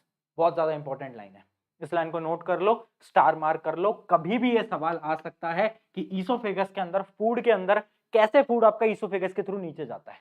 क्यों, क्योंकि एक मूवमेंट होता है कॉन्ट्रैक्शन और रिलैक्सेशन का। याद रहेगा, याद रहेगा। अब क्या हुआ, बर्गर खाया, गले से अंदर गया। चलो अब पॉइंट नंबर 3, स्टमक। अब क्या हुआ ना, वो जो खाना था ना वो फूड पाइप से गया पेट के अंदर। अब सबसे पहले बता देता हूं, पेट जो होता है ना कुछ इस प्रकार का आपका दिखता है, ऐसा। आपने देखा भी होगा, आपने बहुत सारी साइंस की किताबों में देखा होगा, पेट आपका इस प्रकार से दिखता है, इसके अंदर खाना जाता है। अब आप सोचते होगे पेट के अंदर ऐसा क्या है, पेट के अंदर कुछ नहीं है, पेट के अंदर केवल 3 चीजें हैं। 3 चीजें क्या है, सबसे पहली चीज है हाइड्रोक्लोरिक एसिड, HCl। HCl क्या काम करती है, HCl जितने भी आपके जो बैक्टीरियाज वगैरह आते हैं ना फूड के अंदर, उन सारे बैक्टीरियाज को खत्म कर देती है और आपके फूड को ब्रेक डाउन कर देती है। ठीक है, पहली चीज क्या है, HCl। दूसरी चीज क्या है, दूसरी चीज है आपकी पेप्सिन। पेप्सिन, पेप्सिन आपको यहां पर दिखा देता हूं। पेप्सिन क्या होता है, बड़ा ही मस्त चीज है पेप्सिन, आपके पेट के अंदर होती है, जो कि आपके जितने भी प्रोटीन होते हैं ना उनको ब्रेक डाउन कर देती है, प्रोटीन के डाइजेशन में मदद करती है, प्रोटीन को ब्रेक डाउन कर देती है। क्या कर रहा है, पेप्सिन। ठीक है, पहला क्या हमने पढ़ा, हाइड्रोक्लोरिक एसिड। एक मिनट, पेन को चेंज कर लिया जाए। चलो, पहले हमने पढ़ा हाइड्रोक्लोरिक एसिड, HCl। HCl ने क्या करा, जितने भी बैक्टीरिया है उसको मार दिया और जो भी सारी चीजें थी उनको खत्म कर दिया और हमारे फूड को डाइजेशन में हेल्प करी। दूसरी चीज क्या है, पेप्सिन। पेप्सिन क्या कर रहा है, प्रोटीन के डाइजेशन में मदद कर रहा है। अब मैं आपको एक चीज और बता देता हूं कि यार HCl जो है ना, HCl हाइड्रोक्लोरिक एसिड, इसका एक और काम होता है। ये जो आपका जो एंजाइम है ना पेप्सिन, जो कि आपके प्रोटीन को ब्रेक डाउन करता है, ये केवल और केवल एसिडिक मीडियम में ही काम करता है, समझ रहे हो। इस वजह से हाइड्रोक्लोरिक एसिड बहुत ज्यादा इंपॉर्टेंट है। अगर हाइड्रोक्लोरिक एसिड ही नहीं होगी तो आपका पेप्सिन भी काम नहीं करेगा। ठीक है, अब तीसरी चीज देखते हैं, तीसरी चीज भी बहुत इंपॉर्टेंट है। तीसरी चीज है म्यूकस। म्यूकस कुछ नहीं होता, म्यूकस होती है एक प्रोटेक्टिव कोटिंग। मतलब आपकी जो स्टमक है ना, इसकी जो वॉल है ना, इसकी वॉल पे एक प्रोटेक्टिव कोटिंग होती है, ये एक प्रोटेक्टिव कोटिंग है, इसको बोलते हैं म्यूकस। ये पता है क्या काम करती है, क्योंकि आपके पेट के अंदर बहुत सारी HCl है, एसिड है, तो उस एसिड से आपकी जो स्टमक की वॉल्स है ना उनको बचाने के लिए यहाँ पर एक ल्यूब्रिकेंट आता है जिसको हम बोलते हैं म्यूकस। ठीक है, म्यूकस। क्लियर है, तीनों चीजें क्लियर है क्या, जल्दी बताओ। सबसे पहले क्या है, हाइड्रोक्लोरिक एसिड, पेप्सिन, म्यूकस। और एक और इंपॉर्टेंट चीज बता देता हूं, जब हम बर्गर खाते हैं ना, जब हम फास्ट फूड खाते हैं ना, तो होता पता है क्या है, उस फास्ट फूड को डाइजेस्ट करने के लिए जो हाइड्रोक्लोरिक एसिड है ना वो बहुत ज्यादा निकलती है हमारी बॉडी के अंदर से, जिसकी वजह से एक इनबैलेंस क्रिएट हो जाता है, किसके अंदर, म्यूकस और हाइड्रोक्लोरिक एसिड के अंदर, जिसकी वजह से क्या होता है, एसिडिटी। तुम पूछते हो ना भैया यार बाहर का खाने खाने के बाद ऐसे पेट में जलन सी होती है, वो इसलिए होती है। क्योंकि एक इम्बैलेंस क्रिएट हो जाता है म्यूकस और हाइड्रोक्लोरिक एसिड के अंदर, जिसकी वजह से एसिडिटी वाली प्रॉब्लम आ रही होती है। क्या क्लियर है? स्टमक का प्रोसेस क्लियर है। अब स्टमक से आपका खाना गया डाइजेस्ट होके स्मॉल इंटेस्टाइन के अंदर, बट स्मॉल इंटेस्टाइन में जाने से पहले दो ग्लैंड थे। कौन से दो ग्लैंड थे? एक लिवर, एक पैनक्रियास। अब लिवर और पैनक्रियास ने बोला भाई हम भी तो मदद करेंगे डाइजेशन में, तो स्मॉल इंटेस्टाइन ने बोला ठीक है यार तुम भी मदद कर दो। फिर स्मॉल इंटेस्टाइन ने पूछा कि भाई तुम कैसे मदद करोगे?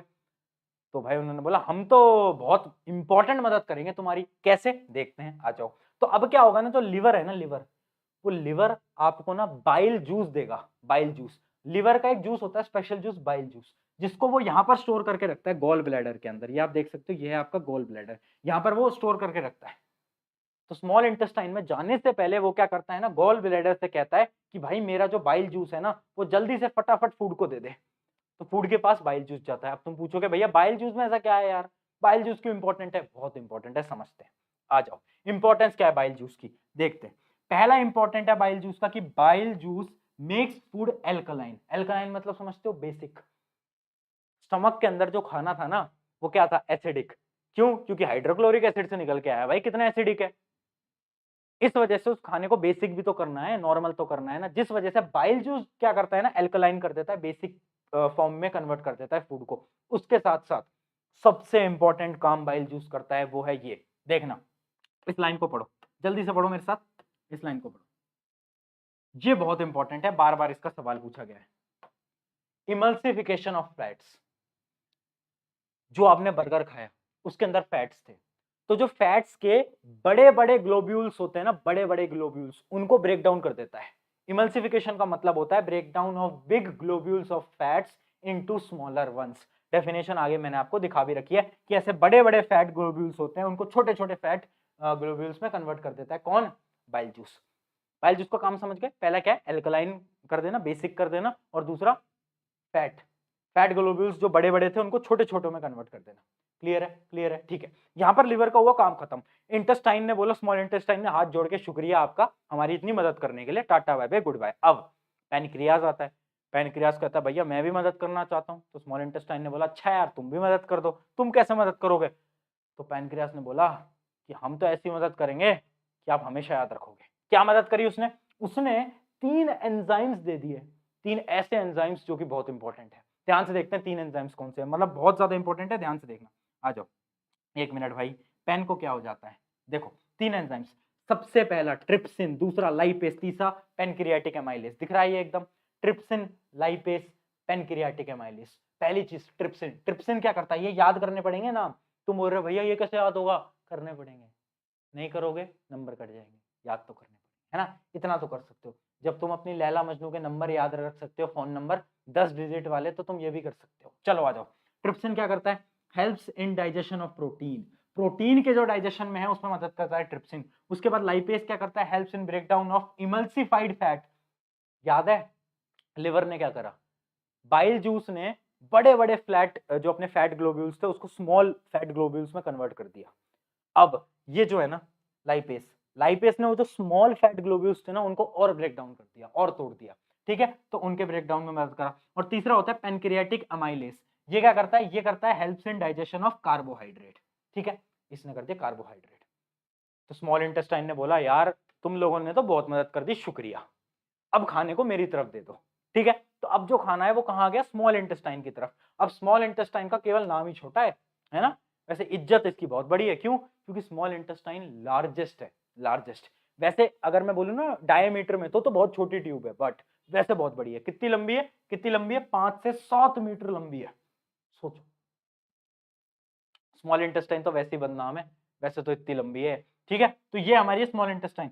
अब ये क्या करती है ना, ये कुछ इंटेस्टाइन के जूसेस को सेक्रेट करती है, और वो जो जूसेस है ना वो मदद करते हैं जो हमारा जो ब्रेक डाउन है ना उसमें, और मतलब अगर कोई फूड पार्टिकल बच गया जो कि ब्रेक डाउन नहीं हो पाया उसको भी ब्रेक डाउन करा देती है। क्या? Small intestine. ये कुछ जूसेस को सेक्रेट करती है और उसके अंदर कुछ एंजाइम होते हैं, जैसे कि ये सारे एंजाइम है। वैसे देखो ऑनेस्टली बोलूं तो ये आपके पेपर में ज्यादा नहीं पूछा जाता। स्मॉल इंटेस्टाइन के एंजाइम्स उतने ज्यादा इंपॉर्टेंट नहीं है। लिवर और जो पैनक्रियास थे उनके तो इंपॉर्टेंट है, इसके तो इंपॉर्टेंट नहीं है, बट फिर भी मैं आपके लिए लिखकर लेकर आ गया हूं ताकि ऐसा ना हो गलती से आपके एग्जाम में आ गया और फिर आप बोलो यार प्रशांत भैया आपने तो कहा था नहीं आएगा, तो फिर भी मैं लिखकर लेकर आ गया हूँ। जैसे कि अपना होता है एक माल्टेस, एक होता है अपना सुक्रेस, और एक होता है लैक्टेस, और एक होता है लाइपेस। इन सबके अलग अलग फंक्शंस हैं। ये आप जब ये पीडीएफ आप पढ़ोगे तो एक बार इसको रीड कर लेना ऊपर ऊपर से, ठीक है। स्मॉल इंटेस्टाइन के अंदर क्या क्या हमारे एंजाइम्स होते हैं, कुछ 4 से 5 प्रकार के अलग अलग हमारे एंजाइम होते हैं, उनको आप एक बार रीड कर लेना, ठीक है। अब खाना हो गया डाइजेस्ट। अब स्मॉल इंटेस्टाइन का काम केवल इतना नहीं है, स्मॉल इंटेस्टाइन का काम है अब्जॉर्प्शन ऑफ फूड। मतलब खाना तो डाइजेशन तो कंप्लीट हो गया, अब क्या करना है, खाने को अब्जॉर्ब भी तो करना है, खाने को अब्जॉर्ब भी तो करना है, वो भी स्मॉल इंटेस्टाइन के अंदर ही होगा। कैसे, आ जाओ देखते हैं। स्मॉल इंटेस्टाइन के अंदर ना कुछ स्ट्रक्चर्स होते हैं, फिंगर लाइक स्ट्रक्चर्स, जैसा आप देख सकते हो इस प्रकार से, इस प्रकार से। इसको हम बोलते हैं विली। क्या कहते हैं हम इसको, हम बोलते हैं विली, ठीक है। वैसे बहुत सारे लोग अलग अलग नाम से बोलते हैं, विली बोलते हैं, कुछ कुछ लोग वैली भी बोलते हैं, तो अलग अलग प्रोनाउंसिएशन होता है। मैं बोलता हूँ विली। क्यों, क्योंकि स्पेलिंग याद करने में बहुत आसानी होती है, VILLI, तो ये आपको विली बोलोगे तो जल्दी याद हो जाएगी, ठीक है। फिंगर लाइक प्रोजेक्शन होती है स्मॉल इंटेस्टाइन के अंदर। अब इसके अंदर ना अब्जॉर्प्शन होता है। कैसे, अब क्या हुआ ना कि बहुत सारा जितना भी हमारा जो फूड था ना वो ग्लूकोज के फॉर्म में कन्वर्ट हो चुका है अभी तक। अब वो स्मॉल इंटेस्टाइन के अंदर ग्लूकोज की फॉर्म में है। अब क्या होता है, विली स्टार्ट होती है, ऐसे स्ट्रक्चर। अब इस विली के अंदर ना बहुत सारी ब्लड वेसल्स होती हैं, ब्लड वेसल्स होती हैं, बहुत सारी ब्लड वेसल्स होती हैं जो कि खून लेकर आ रखी होती है। तो जितना भी हमारा जो ग्लूकोज है ना, ग्लूकोज जितना भी हमारा ग्लूकोज है ना, वो क्या होता है, उस ब्लड के अंदर अब्सॉर्ब हो जाता है विली की मदद से। क्या हुआ, विली के अंदर बहुत सारे ब्लड वेसल्स हैं, वो खून लेके आ रहे हैं, खून लेके आ रहे हैं, खून लेके आ रहे हैं, और स्मॉल इंटेस्टाइन के अंदर वहां से ग्लूकोज आ रहा है, ग्लूकोज आ रहा है, ग्लूकोज आ रहा है। तो जितना भी ग्लूकोज है वो क्या होता है, हमारे ब्लड के अंदर अब्सॉर्ब हो जाता है। समझ गए प्रोसेस क्या है, ये बहुत ज्यादा इंपॉर्टेंट है। इसको आप अगर पढ़ना चाहते हो, यहां पर मैंने वैसे पूरे प्रोसेस को लिख दिया है। Richly supplied with blood vessels which take absorb food to each and every cell of the body. Blood vessels के अंदर क्या हुआ, खाना आ गया, हमारा फूड आ गया, और उसके बाद ब्लड वेसल्स जो थी वो सारे बॉडीज के हर एक पार्ट तक चली गई कि अच्छा यार मेरे हाथ को भी खाना चाहिए, मेरी बॉडी को भी खाना चाहिए। हर एक जगह ब्लड वेसल्स ने हमारा जो ग्लूकोज था वो हर जगह पहुंचा दिया। तो ये प्रोसेस होता है स्मॉल इंटेस्टाइन के अंदर, बहुत ज्यादा इंपॉर्टेंट है। अब इसके अंदर एक सवाल आता है कि ये जो स्ट्रक्चर है ना विली, ये बहुत इंपॉर्टेंट क्यों है, ये फिंगर लाइक जो स्ट्रक्चर है इंपॉर्टेंट क्यों है? ये इंपॉर्टेंट इस वजह से है क्योंकि ये जो स्ट्रक्चर है ना फिंगर लाइक, इसकी वजह से सरफेस एरिया बहुत इंक्रीज हो जाता है। आप खुद देख सकते हो, देखो देखो जैसे पास पास पास पास पास है तो कितना सारा सरफेस एरिया इंक्रीज हो जाएगा। इसकी मदद से क्या होगा, बहुत सारा फूड अब्सॉर्ब हो पाएगा। समझ गए। तो ये क्वेश्चन बहुत बार पूछा गया है कि जो विली होता है ना उसका फिंगर लाइक स्ट्रक्चर क्यों होता है, तो उन्हें लिख देना क्योंकि स्ट्रक्चर की मदद से सरफेस एरिया इंक्रीज होता है। सरफेस एरिया इंक्रीज होता है तो क्या होता है, अरे बोल यार क्या होता है, जितना ज्यादा फूड, बहुत ज्यादा फूड अब्सॉर्ब हो पाता है ब्लड के अंदर। क्लियर है, क्लियर है क्या, जल्दी बताओ। ये विली वाला फंक्शन पूरा समझ गए क्या, जल्दी बताओ, ये पूरा समझ गए क्या। आगे बढ़े, लार्ज इंटेस्टाइन के अंदर स्मॉल इंटेस्टाइन, अच्छा पूरा भी समझा दूंगा ये पार्ट, अभी टेंशन मत लो, अभी एक बार रिवाइज भी करा दूंगा, पहले हम आगे चलते हैं। लार्ज इंटेस्टाइन, अब जितना भी खाना था वो अब्सॉर्ब होना था वो तो हो गया। अब कुछ खाना था जो कि अब्सॉर्ब नहीं हो पाया, जो कि वेस्ट फूड होता है। अब वो जो फूड है ना वो लार्ज इंटेस्टाइन में आ गया, स्मॉल से निकल के यहां से निकल निकल के लार्ज पे आ गया। अब लार्ज इंटेस्टाइन के अंदर क्या होता है, जितना भी पानी होता है ना उस फूड के अंदर, अब्सॉर्प्शन ऑफ वाटर, वाटर को निकाल लिया जाता है, वाटर सारे पानी को बाहर निकाल लिया जाता है। अब क्या बचा, अब बचा सॉलिड वेस्ट। अब वो जो सॉलिड वेस्ट है ना उसको कहां भेजा जाता है, एनएस के थ्रू यहां पर भेजा जाता है, और उसको फिर एक्सक्रीट कर दिया जाता है बाहर। तो ये है हमारा पूरा का पूरा प्रोसेस। आई होप आपको ये प्रोसेस याद हुआ होगा। अब फटाफट से ये जो पूरा प्रोसेस है इसका एक बार रिवीजन करते हैं, हो क्या रहा है।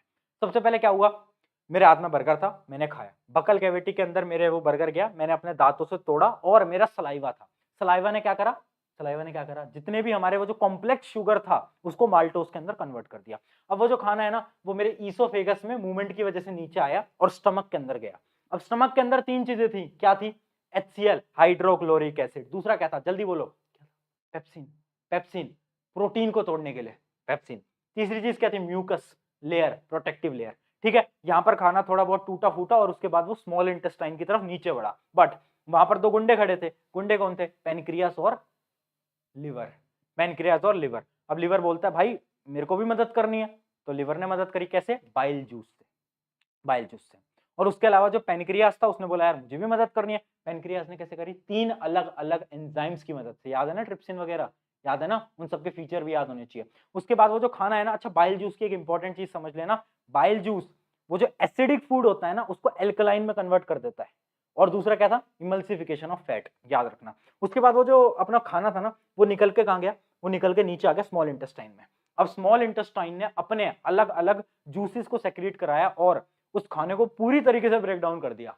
अब वो जो खाना था ना, वो खाना कहाँ हो गया, स्मॉल इंटेस्टाइन में, जहां पर विली प्रेजेंट थी। विली क्या होता है, जिनको विलाई भी बोलते हैं। विली क्या होता है, ऐसे finger like projection, finger like projection. वहां पर क्या हुआ, अब्जॉर्प्शन, फूड का अब्जॉर्प्शन हो गया। और फिर जो वेस्ट फूड था वो कहां पर आ गया, लार्ज इंटेस्टाइन में। लार्ज इंटेस्टाइन से वो एनएस से बाहर निकल गया। यह पूरा प्रोसेस, यह पूरा प्रोसेस। आई होप अब आपको ये जो पूरा प्रोसेस है वो समझ में आ गया होगा। एनएस से क्या होता है, removal of undigested and unobserved food. जो भी आपका जो डाइजेस्ट नहीं हो पाया और जो ऑब्जॉर्व नहीं हो पाया वो सारा खाना यहाँ से निकल जाता है। क्लियर है क्या, बताएं बताएं। वाह भाई वाह, भैया एक ही बार में सब कुछ समझ आ गया, क्या बात है यार, मजे कर दिए तुमने तो। बताओ भाई, आप आया क्या समझ में,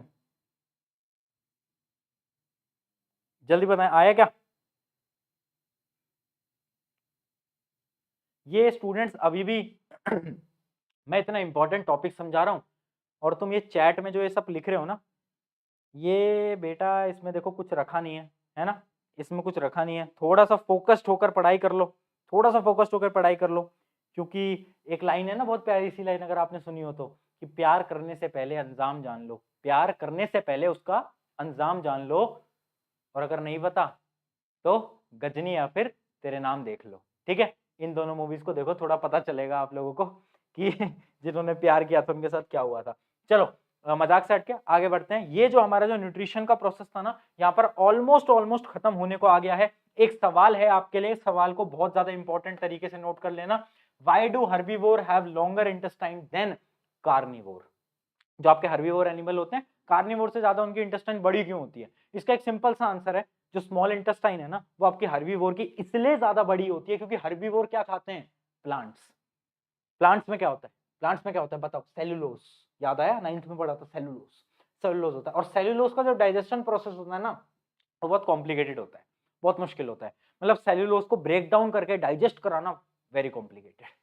तो याद रखेंगे, प्लांट्स वो खाते हैं, उस प्लांट्स के अंदर क्या होता है, सेलुलोज। और सेलुलोज को डाइजेस्ट करना इज अ लॉन्गर प्रोसेस, जिसमें बहुत समय लगता है, जिस वजह से स्मॉल इंटेस्टाइन हर्बीवोर की बड़ी होती है as compare to carnivore. Clear है, क्लियर है क्या सवाल, बताएं बताएं जल्दी, ठीक है। आगे बढ़ते हैं, चलिए आगे बढ़ते हैं, आगे बढ़ते हैं। अब फटाफट से हम आगे बढ़ने वाले हैं। हम क्या पढ़ेंगे अब हम पढ़ेंगे रेस्पिरेशन। न्यूट्रिशन का पूरा टॉपिक हमारा खत्म हो चुका है, कांग्रेचुलेशन, न्यूट्रिशन हमने खत्म कर दिया। सेकंड टॉपिक की तरफ बढ़ रहे हैं जो कि है रेस्पिरेशन। ये जो मैंने न्यूट्रिशन पढ़ा है one of the most important part था, ज्यादातर क्वेश्चन यहीं से आते हैं, बट हाँ रेस्पिरेशन भी इंपॉर्टेंट है, पढ़ते हैं।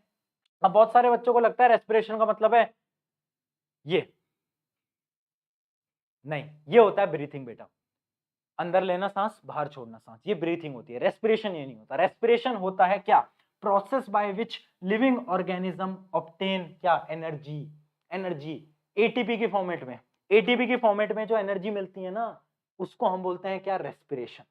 ये बहुत ज्यादा इंपॉर्टेंट डेफिनेशन है, इसको नोट भी कर लो और याद भी रखना, बहुत बार पूछी जाती है, बार बार बार बार लगातार। अब प्रोसेस क्या होता है रेस्पिरेशन का देख लेते हैं। हमारे पास ग्लूकोज है, न्यूट्रिशन से हमें क्या मिल गया, ग्लूकोज। हमने पूरे फूड को ब्रेक डाउन किसमें करा था, ग्लूकोज के अंदर। तो हमारे पास ये पड़ा ग्लूकोज, ये है मेरे पास ग्लूकोज, आ जाओ भैया ग्लूकोज, भैया आ जाओ, ये है ग्लूकोज। अब ग्लूकोज के साथ मुझे ऑक्सीजन मिलाना है, और जब मैं ऑक्सीजन मिलाता हूं ना तो तीन चीजें बनती हैं। पहली चीज कार्बन डाइऑक्साइड, दूसरी चीज वाटर, तीसरी चीज एटीपी। एटीपी क्या, एनर्जी, एनर्जी होती है। इसकी फुल फॉर्म यहां पर मैंने लिख रखी है, देख लेना, एडिनोसिन ट्राइफॉस्फेट। इंपॉर्टेंट चीज है, एनर्जी जो होती है वो होती है एटीपी की फॉर्म के अंदर, ठीक है। तो रेस्पिरेशन क्या है, वो जो फूड था ना, वो जो ग्लूकोज था ना, उसको मैंने तोड़ा किसकी फॉर्मेट में, एटीपी की फॉर्मेट में। क्योंकि आज जब मैं तुमसे बात कर रहा हूं या फिर मैं अपने हाथ को हिला रहा हूं, ये मैं किस वजह से कर पा रहा हूं, क्योंकि मेरे पास एटीपी है, मेरे पास एनर्जी है, ठीक है। इस वजह से मैं तुमसे बात कर पा रहा हूं। अगर मेरे पास एटीपी नहीं होती तो अभी मैं बेड पे ऐसे पड़ा होता और मैं सो रहा होता। समझ गए बात को, तो बहुत ज्यादा इंपॉर्टेंट है। अब समझते हैं कि रेस्पिरेशन होता कैसे है, पूरा प्रोसेस क्या है रेस्पिरेशन का। बट उससे पहले एक इंपॉर्टेंट चीज, difference between breathing and respiration please mark a star. और ये बहुत ज्यादा इंपॉर्टेंट है, इसको एक बार आप रीड भी कर लेना, ऊपर ऊपर से मैं समझा देता हूं। वैसे मुझे समझाने की जरूरत नहीं, अब तुम समझ गए होगे क्या डिफरेंस है, क्योंकि मैंने पूरे ही बता दिया है। देखो पहला प्रोसेस ब्रीथिंग क्या है, इनटेक एंड बाहर निकालना हवा को, यही तो है। क्या है, ऑक्सीजन को अंदर लेना, कार्बन डाइऑक्साइड को बाहर छोड़ना, यही तो होता है ब्रीथिंग। और रेस्पिरेशन क्या है, रेस्पिरेशन तो पूरा एक प्रोसेस है जिसमें फूड को हम ब्रेक डाउन कर रहे हैं और उसको एटीपी के फॉर्मेट में कन्वर्ट कर रहे हैं, तो वो तो एक पूरा प्रोसेस है। जबकि ब्रीथिंग क्या है, continuous process that involve both inhalation and exhalation. Clear है, क्लियर है, सांस को अंदर लेना बाहर छोड़ना, यही तो होता है। सेकंड पॉइंट बहुत ज्यादा इंपॉर्टेंट, ये एक फिजिकल प्रोसेस है। कौन सा, ब्रीथिंग एक फिजिकल प्रोसेस है। क्या यहाँ पर कोई केमिकल रिएक्शन हो रही है, नहीं हो रही, बट यहाँ पर तो हो रही थी। रेस्पिरेशन क्या है, एक केमिकल प्रोसेस। ठीक है, अगला पॉइंट पढ़ लेते हैं, breathing is a part of respiration. बहुत इंपॉर्टेंट, रेस्पिरेशन जो है ना पूरा प्रोसेस, उसके अंदर ब्रीथिंग जो है ना उसी का एक पार्ट है। ये बहुत इंपॉर्टेंट पॉइंट है। ठीक है, तो ये 3 पॉइंट है, अगर कभी कभार सवाल आ जाता है रेस्पिरेशन वर्सेस ब्रीथिंग, तो ये तीनों पॉइंट लिख के आओगे, फुल में से फुल नंबर मिलेंगे, कई नंबर नहीं कटने वाले। चलो भैया आगे बढ़ जाते हैं, अब बात करते हैं टाइप्स ऑफ रेस्पिरेशन की। 2 प्रकार के होते हैं, एरोबिक और अनएरोबिक। ठीक है, एरोबिक क्या होता है, एरोबिक क्या होता है, उस प्रकार का रेस्पिरेशन जहां पर हमारे पास बहुत सारी ऑक्सीजन है, बहुत सारी ऑक्सीजन। और एनारोबिक क्या है, जहां पर हमारे पास ऑक्सीजन की कमी है, या तो थोड़ी सी ऑक्सीजन है या तो बिल्कुल ही नहीं है, वो क्या हुआ, एनारोबिक। इसका भी एक डिफरेंस समझ लेते हैं कि इन दोनों में क्या डिफरेंस है। आ जाओ आ जाओ, respiration take place in the presence of oxygen, aerobic. ठीक है, और इसमें क्या होता है, एब्सेंस ऑफ ऑक्सीजन। ये तो मैंने आपको बता ही दिया पहला पॉइंट। अगला पॉइंट पढ़ते हैं, अगला आ जाओ, it occurs in cytoplasm and mitochondria. Cytoplasm and mitochondria, इसको भी मैं समझा दूंगा। अभी जब मैं पूरा प्रोसेस समझाऊंगा ना तो आपको समझा दूंगा कि ये जो प्रोसेस है ये कैसे होता है साइटोप्लाज्म में, माइटोकॉन्ड्रिया में, अभी मैं समझा दूंगा। आगे बढ़ते हैं, it occurs only in cytoplasm. ठीक है, उसके अलावा क्या है, ये वाला पॉइंट भी देख लो, usually glucose is break down into carbon dioxide and water, और glucose is break down into ethanol. अभी आपको समझ नहीं आ पा रहा होगा यार क्या बात कर रहे हो यहाँ पर, चलो आपको थोड़ी रिएक्शन समझा देता हूँ फिर आपको बताऊंगा। आ जाओ पहले रिएक्शन समझ लेते हैं, ये बहुत इंपॉर्टेंट है। आओ देखो, होता क्या है ना रेस्पिरेशन के अंदर, मेरे पास ग्लूकोज है, मेरे पास ग्लूकोज है। अब वो ग्लूकोज ना कहाँ पे जाता है, वो ग्लूकोज जाता है साइटोप्लाज्म के अंदर। सेल चैप्टर तो पढ़ा था सबने, क्लास 9 के अंदर पढ़ा है, उसके अंदर साइटोप्लाज्म पढ़ा था ना। तो जो ग्लूकोज है वो साइटोप्लाज्म के अंदर जाता है, और साइटोप्लाज्म के अंदर जाकर वो ब्रेक डाउन हो जाता है। किसके अंदर, पायरोवेट के अंदर। किसके अंदर, पायरोवेट के अंदर। ठीक है, ब्रेक डाउन हो गया, इमेजिन करो ब्रेक डाउन हो गया। अब मेरे पास 3 स्टेप्स है, 3 डायरेक्शन। पहली डायरेक्शन, अगर मेरे पास बहुत सारा ऑक्सीजन है मेरे सेल के अंदर, तो मैं इस तरफ मुड़ जाऊंगा। मैं कहां मुड़ जाऊंगा, मैं मुड़ जाऊंगा इस तरफ, इस तरफ। अगर मेरे पास बहुत सारा ऑक्सीजन है, अगर मेरे पास बहुत सारा ऑक्सीजन है, तो मेरा जो रिएक्शन होगा वो होगा माइटोकॉन्ड्रिया के अंदर, और मैं क्या बनाऊंगा, मैं बनाऊंगा कार्बन डाइऑक्साइड, वाटर और एनर्जी, जो कि एटीपी के फॉर्मेट में है। ठीक है, अब इमेजिन करो मेरे पास बिल्कुल ऑक्सीजन नहीं है, ऑक्सीजन तो बिल्कुल ही नहीं है बॉडी के अंदर, तो मैं क्या बनाऊंगा, तो मैं इस डायरेक्शन में मुड़ जाऊंगा। और ये जो प्रोसेस है ना कि बिना ऑक्सीजन के ये एनर्जी फॉर्म करना, ये होता है हमारे यीस्ट के अंदर। ठीक है, ये हमारा यीस्ट के अंदर, इसके अंदर क्या बनता है, इसके अंदर नहीं बनता कार्बन डाइऑक्साइड और वाटर, इसके अंदर बनता है क्या, इथेनॉल। क्या बनता है, इथेनॉल। कार्बन डाइऑक्साइड भी बनती है बट बनता है मेजरली इथेनॉल, याद रखेंगे। पहले में क्या हुआ, जब मेरे पास बहुत सारा ऑक्सीजन था तो मैं यहां पहुंच गया, कार्बन डाइऑक्साइड, वाटर, एनर्जी। जब मेरे पास बिल्कुल ऑक्सीजन नहीं था तो मैं कहां पहुंचा, इथेनॉल, कार्बन डाइऑक्साइड, एनर्जी। और जब मेरे पास थोड़ा कम ऑक्सीजन है, मतलब थोड़ा सा ही ऑक्सीजन है, तो क्या बनेगा, तो बनेगी लैक्टिक एसिड प्लस एनर्जी। और ये बहुत बार आप लोगों के साथ भी होता होगा। एग्जाम्पल दूं, क्रिकेट खेला है, फुटबॉल खेला है, या कोई एक्टिविटी करी है, फिजिकल एक्टिविटी, बहुत बार होता है ना अचानक से पैर के अंदर, हाथ के अंदर क्रैम्प्स आ जाते हैं, दर्द होने लगता है। तो पता है क्यों होता है, क्योंकि उस समय पर आपके मसल के अंदर ऑक्सीजन की कमी है, जिसकी वजह से आपका मसल पता है कौन सी रेस्पिरेशन को फॉलो करता है, ये वाली, ये वाली। और लैक्टिक एसिड प्रोड्यूस हो जाती है, और उस लैक्टिक एसिड की वजह से क्या होता है ना कि आपको लगता है अरे यार बहुत दर्द हो रहा है हाथ के अंदर, तो यार पता नहीं क्या हो गया, पैर के अंदर दर्द हो गया, जिसको आप क्रैम्प्स बोलते हो, वो ये होता है, वो एनारोबिक रेस्पिरेशन होता है। समझ गए, हाँ या ना बोले यार, जल्दी बोल, जल्दी बोल भाई, कितने लोगों को क्लियर है। साइटोप्लाज्म वाला सिस्टम समझ गए, ग्लूकोज आया साइटोप्लाज्म के अंदर, पायरोवेट में टूटा, और उसके बाद जो पायरोवेट है उसके पास 3 ऑप्शन थे। पहले जहां पर ऑक्सीजन बहुत सारा है, जिसमें बिल्कुल नहीं है, और जिसमें थोड़ा बहुत है। तीनों ऑप्शन मैंने आपको समझा दिया है, इसको याद कर लेना, एग्जाम में डायरेक्टली पूछी जाती है बार बार। क्लियर है, चलो आगे बढ़ते हैं। अब आगे बढ़ते हैं हम। गैसेज एक्सचेंज इन प्लांट्स के अंदर तो मैं बात कर ही चुका हूं कि स्टोमेटा के थ्रू गैसेज एक्सचेंज होता है, इसके बारे में अब मैं वापस से बात नहीं करूंगा। डायरेक्टली बात करते हैं अब रेस्पिरेशन इन ह्यूमन।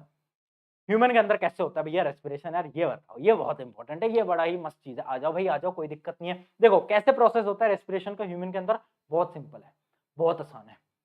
अगर तुमने ध्यान से सुना समझ आ जाएगा, बट अगर तुमने ध्यान से नहीं सुना तो नहीं आएगा भैया, है ना। और एक कौन बच्चे हैं जो कह रहे हैं कि भैया ब्रेक दे दो, ब्रेक ब्रेक नहीं होता बेटा, यहाँ डायरेक्टली फुल चैप्टर एक बार में खत्म करते हैं हम, है ना, ब्रेक ब्रेक नहीं देते। जैसे अभी हम माइटोकॉन्ड्रिया की बात कर रहे थे ना, तो उससे मुझे बड़ी प्यारी स्टोरी याद आ गई। सुनाऊं क्या स्टोरी, बताओ सुनाया जाए क्या? फिर तुम कहोगे यार भैया टाइम वेस्ट कर दिया, बताओ जल्दी बताओ, सुनाई जाएगा? हाँ बताओ भाई। बहुत बढ़िया। देखो वो स्टोरी सुनने के लिए तो तुम तैयार ही रहते हो, वैसे भी स्टोरी सुनने के लिए तो तुम वैसे भी तैयार ही रहते हो, है ना, पढ़ाई लिखाई की बातें थोड़ी ना होंगी। हाँ अच्छा, कुछ नहीं था। ये ना मेरे स्कूल के टाइम की बात है।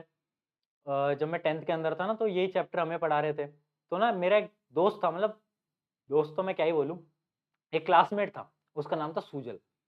तो पता है क्या होता था कि वो जो क्लासमेट था ना मेरा, वो पढ़ने में बिल्कुल ही बेकार था। मतलब वो होते हैं ना, इनको पढ़ाई लिखाई से कोई रिलेशन नहीं था, वो था वो। तो उसके बाद क्या हुआ ना कि उसने ना एक लाइन याद कर ली थी, mitochondria is the power house of the cell. और हमारे जो टीचर थे ना साइंस वाले, उन्होंने एक दिन उसको उठाया और उन्होंने पूछा कि रेस्पिरेशन की इंपॉर्टेंस बताओ। उसका आंसर आया वहां से, it is a power house of the cell. उसके बाद सब हंसने लग गए। फिर उन्होंने 2-3 सवाल और पूछे, सबका answer same, power house of the cell, power house of the cell, power house of the cell. भाई क्या मूवमेंट था वो, और मैं मजाक भी नहीं कर रहा है, सच में हुआ था। एंड ये देख के तो इतना मतलब सब ऐसे हो गए कि यार भाई क्या इंसान है इसका। फिर सर ने भी उसको बैठा दिया, भाई तू रहने दे, बैठ जा, तू बैठ जा। तो ऐसा होता है, कुछ लोगों को बस एक ही लाइन याद रहती है, power house of the cell. तो ऐसा मत करना, है ना, पूरा चैप्टर को फोकस के साथ पढ़ो। चलो आगे बढ़ते हैं। रेस्पिरेशन इन ह्यूमन की बात कर रहे हैं, कैसे होता है रेस्पिरेशन। आ जाओ आ जाओ आ जाओ आ जाओ आ जाओ, चलो स्टार्ट करते हैं। बहुत ज्यादा इंपॉर्टेंट इसलिए है क्योंकि हम सांस लेते हैं नाक की वजह से, इसको हम क्या बोलते हैं, नेजल कैविटी। नेजल कैविटी फिर अंदर जाता है, अंदर आता है हमारा विंड पाइप, विंड पाइप से हमारे लंग्स के अंदर जाता है। पूरे प्रोसेस को समझते हैं विद डायग्राम, ध्यान से देखेंगे। आ जाओ ध्यान से देखते हैं। देखो पहले मैंने सांस ली, सांस ली तो मेरी सांस यहां से गई, कहां पर गई, सांस मेरी गई नेजल कैविटी के अंदर, नेजल कैविटी के अंदर। नेजल कैविटी के बाद वो जो एयर मैंने ली है वो गई कहां पर, फेरिंग्स पे। फेरिंग्स यहाँ पर होता है फेरिंग्स। फेरिंग्स से वो सांस गई लैरिंग्स पे। लैरिंग्स क्या होता है, लैरिंग्स क्या होता है, वॉइस बॉक्स, वॉइस बॉक्स भी बोलते हैं। उसके बाद वो गई यहाँ पर विंड पाइप में, कहाँ गई, विंड पाइप में। विंड पाइप से फिर इस विंड पाइप को हम क्या बोलते हैं, किसी को पता है क्या इस विंड पाइप को हम क्या बोलते हैं, जल्दी बताओ क्या बोलते हैं हम इसको, ट्राकिया। क्या बोलते हैं, ट्राचिया या फिर ट्राकिया। ट्राकिया हम इसको बोलते हैं विंड पाइप को। अब ये जो विंड पाइप है ना, ये 2 भागों में डिवाइड हो जाती है, ऐसे सेपरेट हो गई, ठीक है, सेपरेट हो गई। अब ये वाली जो साइड है ना, ये वाली जो साइड है, ये किस में गई, ये किस में गई, ये हमारी गई किसमें, ब्रोंकियल्स में। किस में गई, ब्रोंकियाई में। अब ये जो ब्रोंकियाई है ना, ये जो ब्रोंकियाई है ना, ये जो आपको दिख रहा है ये ब्रोंकियाई है ना, इसके एंड पे क्या होते हैं, इसके एंड पे क्या होते हैं, ब्रोंकियोल्स। क्या होते हैं, ब्रोंकियोल्स। ध्यान से देखेंगे, ध्यान से देखेंगे। और ये जो चीज है ना, इसको एक बार थोड़ा बहुत नोट भी करते चलना, क्योंकि चीज बहुत ज्यादा इंपॉर्टेंट है, बहुत ज्यादा इंपॉर्टेंट है। देखो यहां पर आते हैं, ये आते हैं हमारे ब्रोंकिया, इनके एंड पे होते हैं ब्रोंकियोल्स, और ब्रोंकियोल्स के एंड पे होते हैं एल्वोलाई। क्या होते हैं, एल्वोलाई। एल्वोलाई होते हैं कुछ ball like structures, ball like structures. अभी तुम्हें शायद समझ नहीं आ पा रहा होगा, यार प्रशांत भैया ये क्या बता दिया, bronchus, bronchi, alveoli, wind pipe, trachea, larynx. कोई दिक्कत नहीं है, अभी समझ जाओगे, बस ऊपर ऊपर से आपको समझा रहा था, डिटेल तो अब पढ़ लेंगे। चलो सबसे पहले समझते हैं हो क्या रहा है। ऑक्सीजन आया, देखते चलना, ऑक्सीजन आया। ऑक्सीजन कहाँ गया, नेजल कैविटी के अंदर। नेजल कैविटी से कहाँ गया, फेरेंक्स के अंदर। फेरेंक्स से कहाँ गया, ट्राकिया के अंदर। या फिर इसके बीच में आप लैरिंक्स को भी जोड़ सकते हो, जो अपना लैरिंक्स है, जो अपना वॉइस बॉक्स है, उसको भी आप जोड़ सकते हो। उसके बाद वो गया ट्राकिया के अंदर। ट्राकिया के अंदर क्या हुआ, ट्राकिया जो आपका नीचे जाके डिवाइड हो जाएगा, वहां पर गया। उसके बाद कहाँ गया, ब्रोंकाई में गया। ब्रोंकाई क्या था, वो जो अंदर वो डंडियां सी जो थी, जो अपने लंग्स के अंदर ऐसे ऐसे होती है ना, उनको हम बोलते हैं ब्रोंकियाई। उसके बाद ब्रोंकियाई के एंड में क्या होता है, ब्रोंकियोल्स, ब्रोंकियोल्स। और ब्रोंकियोल्स के एंड में क्या होता है, एल्वोलाई। क्या होता है, एल्वोलाई। एल्वोलाई क्या होता है, एल्वोलाई होता है सैक लाइक स्ट्रक्चर या फिर बॉल लाइक स्ट्रक्चर, ठीक है, ऐसे राउंड राउंड राउंड राउंड। जैसे मैं आपको बनाकर दिखाऊं तो इस प्रकार से एक ऐसे डंडी सी आ रही होती है, उसमें बहुत सारे ऐसे एल्वोलाई होते हैं, बहुत सारे ऐसे जुड़े होते हैं, ठीक है, क्लियर है। क्या ये साइकिल क्लियर है, क्या साइकिल क्लियर है। अब वो जो गैसेस का एक्सचेंज है ना, वो पता है कहाँ हो रहा है? वो हो रहा है एल्वोलाई के अंदर। हाँ, एल्वोलाई क्या होता है अभी समझ लेते हैं, 2 मिनट के अंदर आ जाओ फटाफट से, फटाफट से। देखो एल्वोलाई देखो, एल्वोलाई के अंदर बहुत इंपॉर्टेंट ब्लड वेसल आ रही होती है हर एल्वोलाई के अंदर। हाँ, हर एल्वोलाई के अंदर ब्लड वेसल आ रही होती है। जैसे कि एक ये एल्वोलाई है और इसके अंदर ये देखो ब्लड वेसल आ रही है। अब ये जो ब्लड वेसल है ना, ये डीऑक्सीजनेटेड ब्लड को लेके आ रही होती है। डीऑक्सीजनेटेड मतलब जिसके अंदर कार्बन डाइऑक्साइड है, ठीक है। अब ये जो ब्रोंकियल्स है ना, ये जो अपना एल्वोलाई है, इस एल्वोलाई के पास क्या है? इसके पास है ऑक्सीजन। ऑक्सीजन कहां से आई? एयर से। ऑक्सीजन कहां से आई? एयर से। इसके पास क्या है? ऑक्सीजन। और ब्लड के पास क्या है? Carbon dioxide. तो ये क्या करता है ना, यहां पर ट्रांसफर हो जाता है किसका? कि ब्लड की जो कार्बन डाइऑक्साइड है वो तो यहां निकल जाती है, और जो इसकी जो ऑक्सीजन है वो यहां आ जाती है। इससे क्या हुआ? वो जो आपका डीऑक्सीजनेटेड ब्लड था ना, उसके अंदर वापस से ऑक्सीजन आ गया, और कार्बन डाइऑक्साइड वापस से कहां पहुंच गई? एल्वोलाई से, एल्वोलाई के अंदर। अब क्या होगा? अब वापस से वही प्रोसेस होगा। अब क्या होगा? एक्सेल। हम सांस को बाहर भी तो छोड़ेंगे, तो क्या होगा? वापस से हमारा जो एल्वोलाई है वो ट्रांसफर करेगा यहाँ पर जितनी भी कार्बन डाइऑक्साइड है उसको ब्रोंकाई में भेजेगा, ब्रोंकाई से ट्रैकिया में जाएगा, फिर नेजल कैविटी, और हम बाहर छोड़ देंगे। सांस अंदर ली, सांस कहाँ गए? एयर कहाँ गई? लास्ट में एल्वोलाई के पास। एल्वोलाई क्या होता है? उसके ऊपर एक ब्लड वेसल होती है। ब्लड वेसल क्या होती है? डीऑक्सीजनेटेड ब्लड लाती है, और वहां पर क्या होता है? ऑक्सीजन वहां चला जाता है और कार्बन डाइऑक्साइड एल्वोलाई के अंदर आ जाता है, और फिर जो कार्बन डाइऑक्साइड है उसको हम एक्सेल कर देते हैं। सिस्टम क्लियर है क्या? जल्दी बताओ, अरे जल्दी बताओ, क्या इसका हमें सिस्टम समझ आ गया? कि सिस्टम, सिस्टम समझ पा रहे हैं क्या हम इसका? है भाई, सिस्टम समझ गए क्या या नहीं समझ पा रहे? जल्दी बताओ यार, बताओ एकदम बढ़िया तरीके से कि कैसे हमने लिया, सांस लिया और उसके बाद क्या हुआ? एल्वोलाई के बारे में। भैया एल्वोलाई समझ नहीं आ रहा? अरे एल्वोलाई के बारे में बता तो दिया मेरे दोस्त, ब्लड वेसल होती है। अच्छा हाँ, एक बड़ा अच्छा बच्चे ने सवाल पूछा है कि एल्वोलाई में ये ऑक्सीजन कैसे चेंज हुई? मतलब ऑक्सीजन निकल के ब्लड के अंदर ऑटोमेटिक चली गई क्या? ऑटोमेटिक नहीं गई। ये जो आपका ब्लड होता है ना, ब्लड, इसके अंदर क्या होता है? Red blood cell, RBC. क्या होता है इसके अंदर? आरबीसी। आरबीसी के अंदर ना एक बहुत ही प्यारी चीज होती है जिसको हम बोलते हैं हीमोग्लोबिन। हीमोग्लोबिन, वो जो हीमोग्लोबिन होता है ना, वो ऑक्सीजन को अट्रैक्ट करता है, ठीक है। उन दोनों के बीच में प्रेम संबंध है, हम ऐसा इमेजिन कर लेते हैं, ऐसा होता नहीं है, उन दोनों के अंदर कोई प्रेम संबंध है। तो जैसे ही हीमोग्लोबिन ने देखा अरे भाई ऑक्सीजन ऑक्सीजन ऑक्सीजन, तो ऑक्सीजन वहां से आ गया। ये होता है, मतलब आपको मैं समझा रहा हूं, बट हाँ बेसिकली होता है हीमोग्लोबिन जो होता है वो अट्रैक्ट करता है ऑक्सीजन को, ये होता है, ठीक है। तो ऐसा नहीं खुद से ही ऑक्सीजन इधर आ गए, कार्बन डाइऑक्साइड नहीं, हीमोग्लोबिन की वजह से ये हुआ है ये प्रोसेस। आई होप ये एकदम क्लियर हो गया होगा। अच्छा यहाँ पर लिख भी रखा है मैंने कि हीमोग्लोबिन जो होता है ना, उसकी वजह से होता है, हीमोग्लोबिन क्या होता है? ऑक्सीजन से बाइंड कर जाता है, ठीक है, जिस वजह से ब्लड के अंदर ऑक्सीजन आ जाता है और कार्बन डाइऑक्साइड वहां चली जाती है। आई होप ये एकदम क्लियर हो गया होगा। क्या किसी को इसमें कुछ भी डाउट है?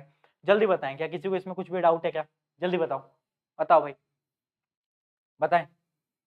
अब एल्वोलाई के बारे में थोड़ा सा और डिटेल में पढ़ लेते हैं, क्योंकि एल्वोलाई पे बहुत सवाल पूछे जाते हैं। सबसे पहली चीज देख लेते हैं एल्वोलाई क्या होता है। बैलून लाइक और सैक लाइक स्ट्रक्चर होता है एल्वोलाई। दूसरा पॉइंट क्या है? एल्वोलाई, एक मिनट जरा पेन बदल लेते हैं। Wall of alveoli are only one celled thick and provide a surface where the exchange of gases can take place। मतलब जो एल्वोलाई की वॉल होती है ना बहुत पतली होती है, क्यों? क्योंकि गैस एक्सचेंज होंगी। अगर मोटी वॉल होगी तो कैसे गैस एक्सचेंज होगी? उसके अलावा क्या है? Contain an extensive network of blood vessel. ये तो मैंने आपको बता ही दिया कि बहुत सारी ब्लड वेसल्स होती हैं जिसकी वजह से जो हमारा जो गैस एक्सचेंज है वो बहुत आसान तरीके से हो जाता है। क्या ये एकदम क्लियर है? इस प्रकार से हमारी दिख रही होती है एल्वोलाई। क्या एकदम ये क्लियर है? क्या आप समझ गए? क्या आप समझ गए? क्या जल्दी बोलो, जल्दी बोलो। हाँ बेटा, जो डायग्राम इंपॉर्टेंट होगा मैं बता दूंगा, टेंशन मत लो। जो भी डायग्राम आपका इंपॉर्टेंट होगा वो मैं आपको बता दूंगा। आपको अभी इतना नहीं सोचना है कि भैया ये डायग्राम भी इंपॉर्टेंट है। मैंने बोला क्या? मैंने बोला इंपॉर्टेंट है, नहीं ना, मत पढ़ो, ठीक है। जब मैं बताऊंगा जो डायग्राम आ सकता है वो डायग्राम मैं बताता चलूंगा। जैसे मैंने अमीबा का बताया, मैंने वो आपको बताया, रेस्पिरेशन वाला जो है वो भी इंपॉर्टेंट था, ठीक है। तो ऐसे जो इंपॉर्टेंट डायग्राम मैं बताता रहूंगा, डाइजेशन वाला इंपॉर्टेंट है, तो वो सारे बताते रहेंगे। चलो आगे बढ़े, क्लियर है? समझ गए रेस्पिरेशन हो कैसे रहा है? समझ रहे हो? अब देखते हैं कि जो रेस्पिरेशन का प्रोसेस है फिश के अंदर कैसे होता है। देखो फिश के अंदर हम डिटेल में नहीं जाएंगे, ऊपर ऊपर से समझ लेते हैं, क्योंकि इसका सवाल बहुत कम चांसेस है कि पूछा जाता है। बट आप ये समझ लो, फिश के अंदर जो गिल्स होते हैं, लंग्स की जगह उसके अंदर क्या होता है? गिल्स होते हैं। हमारे पास क्या है? लंग्स। फिश के ऊपर क्या है? गिल्स। अब जो फिश होता है ना वो, क्योंकि वो पानी के अंदर रहती है, तो उनका जो ब्रीथिंग रेट होता है ना वो बहुत फास्ट होता है। हम तो देखो नॉर्मली सांस ले रहे हैं, हम तो नॉर्मली सांस ले रहे हैं, बट फिश बहुत जल्दी जल्दी सांस लेती है। क्यों? क्योंकि पानी के अंदर ऑक्सीजन कम होता है। एयर के अंदर तो बहुत सारा ऑक्सीजन है, पानी के अंदर कम। तो उन्हें बहुत सारा पानी लेना पड़ता है, उसके अंदर से ऑक्सीजन निकालनी पड़ती है, तो उनकी जो ब्रीथिंग रेट है वो बहुत ज्यादा फास्ट होती है। बस आपको इतनी चीज समझने की जरूरत है, ये वाली लाइन इंपॉर्टेंट है, बस आप इतना समझते चलना कि availability of oxygen is less in aquatic environment, so the breathing rate of aquatic organism are faster. बस इतना आप याद रखें, क्योंकि इसी के ऊपर ही सवाल पूछा जाता है कि भाई फिश जो होती है वो सांस इतनी ज्यादा क्यों लेती है, फास्ट क्यों लेती है ब्रीथिंग, क्यों? क्योंकि पानी के अंदर ऑक्सीजन कम है। तो बच्चा भी दे देगा यार, 8वीं क्लास का भी बच्चा दे देगा इसका जवाब तो, है ना? तुम तो फिर भी 10वीं के हो। चलो आगे बढ़ते हैं। क्या ये सारी चीजें एकदम क्लियर है? जल्दी बताओ। ट्रांसपोर्टेशन को स्टार्ट करें क्या? हमारा यहाँ पर जो रेस्पिरेशन था वो भी खत्म हो गया। अच्छा, डायग्राम आप इंपॉर्टेंट बता रहे हो ना, तो मैं आपको बता देता हूँ, वो रेस्पिरेशन वाला जो डायग्राम है ना वो इंपॉर्टेंट था, उसको आपको ये वाला डायग्राम आपको आना चाहिए। ये डायग्राम इंपॉर्टेंट है, ये आपको बनाना आना ही चाहिए, इसकी प्रैक्टिस कर लेना। जो एनसीईआरटी के अंदर है उस वाले की प्रैक्टिस कर लेना। उसके अलावा डाइजेशन वाला जो डायग्राम था मैं आपको वो भी दिखा देता हूँ, एक मिनट, कहाँ गया? एक डाइजेशन वाला था, हाँ, ये वाला भी आपको डायग्राम बनाना आना चाहिए। ठीक है, क्लियर है? ये डायग्राम भी पूछा जाता है। चलो आगे बढ़ते हैं। बढ़े क्या ट्रांसपोर्टेशन की तरफ, या कोई बच्चा ब्रेक मांग रहा है? क्या कह रहे हो, ब्रेक चाहिए क्या? क्या कह रहे हो, ब्रेक चाहिए? नहीं मिलेगा, आ जाओ आ जाओ भाई, पढ़े। ब्रेक ब्रेक नहीं देते हम, फटाफट से हम कोर्स खत्म कराते हैं। ट्रांसपोर्टेशन, अच्छा एक मिनट यार, पानी पी लूं, गला दब गया। चलो तुम भी पानी वानी पियो। चलो भाई आ जाओ, अब बात करते हैं ट्रांसपोर्टेशन की। हमने क्या पढ़ा? हमने सबसे पहले पढ़ा न्यूट्रिशन। अच्छा यार, खाना वाना आ गया, ग्लूकोज बन गया। ग्लूकोज के बाद हमने क्या पढ़ा कि हमारे जो ब्रीथिंग प्रोसेस है वो कैसे प्रोसेस हो रहा है, मतलब हमारा जो रेस्पिरेशन है वो कैसे हो रहा है, कि भाई हवा आ रही है, फिर एल्वेलाई की मदद से वो हवा एक्सचेंज हो रही है और ऑक्सीजन बन रहा है। अब हम पढ़ेंगे ट्रांसपोर्टेशन। ठीक है, कि वो जो ब्लड है ना, वो ब्लड कैसे ट्रांसपोर्ट हो रहा है, इधर से उधर कैसे चल रही है सारी चीजें, ट्रांसपोर्टेशन। तो ट्रांसपोर्टेशन के अंदर ना सबसे पहले इसकी डेफिनेशन है, क्या है? Transportation is a life process where substance synthesized और absorbed in one part of the body are carried to another part. मतलब किसी भी चीज का एक पार्ट से दूसरी पार्ट के अंदर जाना अपनी बॉडी के अंदर, उस प्रोसेस को हम बोलते हैं ट्रांसपोर्टेशन। ट्रांसपोर्टेशन का सबसे इंपॉर्टेंट पार्ट है ब्लड, क्योंकि सबसे ज्यादा जो चीजों को कैरी करता है ना वो है ब्लड। सारी चीजें ऑलमोस्ट ब्लड के अंदर होती हैं। क्या क्या होती हैं?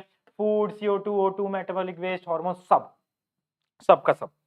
ब्लड बहुत इंपॉर्टेंट है भैया, खून बहुत ज्यादा इंपॉर्टेंट है, इसलिए खून डोनेट भी करता रहा करो। जिंदगी में कुछ अच्छे काम करोगे तो तुम्हारा ही भला होगा। चलो अब समझते हैं सर्कुलेटरी सिस्टम के बारे में। सर्कुलेटरी सिस्टम क्या होता है भैया? सर्कुलेटरी सिस्टम कुछ नहीं है, मतलब जो ट्रांसपोर्टेशन के अंदर जो पूरे सिस्टम का यूज हो रहा है ना, उसको हम बोल रहे हैं सर्कुलेटरी सिस्टम। उसके अंदर तीन चीजें होती हैं। पहली चीज क्या है? ब्लड। ब्लड तो मैंने आपको बता ही दिया, इंपॉर्टेंट है। उसके अलावा क्या है? Blood vessel. ब्लड वेसल क्या है? ट्यूब। अरे भाई पानी भरना है तो पाइप की जरूरत तो है ना, बिना पाइप के पानी कैसे भरोगे? तो ट्यूब, ब्लड वेसल। और तीसरी चीज है हार्ट। हार्ट का काम क्या होता है? पंपिंग। पंपिंग पंपिंग होता है हार्ट का काम। लोगों ने हार्ट को ऐसे ही बदनाम कर रखा है कि मेरा तो दिल टूट गया। अरे भाई, अगर तेरा दिल टूट गया तो पंप नहीं होगा ब्लड, और ब्लड पंप नहीं होगा तो जिंदा नहीं रहेगा, है ना? दिल को तो वैसे ही बदनाम करते हैं लोग। लोग नहीं लिखते, जैसे अपने लैला मजनू को लोग मैसेज लिखते रहते हैं कि अगर तुम मेरी जिंदगी से चले जाओगे तो मेरा तो दिल टूट जाएगा। दिल नहीं टूटेगा, दिल को तुम वैसे ही बदनाम कर रहे हो। दिल का काम तो बेचारा पंपिंग है, दिल को वैसे ही बदनाम कर रखा है। सारी शायरी होती है दिल के ऊपर होती है। क्या है? प्यार दिमाग से होता है, रियलिटी में बताता हूँ, दिल से कुछ नहीं होता। लोग बोलते हैं दिल से सोचो, दिल से कुछ नहीं होता मेरे दोस्त। दिल से सिर्फ एक काम होता है, क्या? पंपिंग। दिल बोलता है कि भाई मुझे तो तुम वैसे ही बदनाम करके रखते हो यार, इसमें मेरी क्या गलती, तुम्हें वो छोड़ के चला गया, मेरी क्या गलती, मेरा काम तो पंपिंग का है, मुझे और दुनियादारी से कुछ लेना देना नहीं है। बाकी सारी चीजें तो दिमाग चलाता है बेटा, दिमाग। तो जो तुम्हें लगता है वो दिल का काम नहीं है। दिल सिर्फ क्या करता है? पंप करता है ब्लड। बाकी तो फिर दुनिया बोलने को तो कुछ भी बोलती है। चलो आगे बढ़ते हैं। ब्लड, सबसे पहले स्टार्ट करते हैं ब्लड से। ब्लड को पढ़ लेते हैं। ब्लड के ना दो टाइप होते हैं, दो पार्ट्स होते हैं। सबसे पहले होता है ब्लड प्लाज्मा, दूसरी चीज होती है ब्लड क्या? कॉर्पसेल्स। पहला क्या है? प्लाज्मा, दूसरा है ब्लड कॉर्पसेल्स। अब ब्लड प्लाज्मा क्या है? ब्लड प्लाज्मा है जो लिक्विड टाइप ऑफ सब्सटेंस है, उसको हम बोलते हैं ब्लड प्लाज्मा। और ये चीज आपको ऐसे पढ़ने की जरूरत नहीं है कि ब्लड प्लाज्मा के अंदर सीरम होता है और ये होता है, ये पढ़ने की जरूरत नहीं है। आप बस इतना समझ लो, ब्लड के दो टाइप है, ब्लड प्लाज्मा और ब्लड कॉर्पसेल्स। प्लाज्मा क्या है? लिक्विड। लिक्विड। और कॉर्पसेल्स में तीन चीजें आती हैं जो कि इंपॉर्टेंट है, क्या? RBC, WBC, platelets.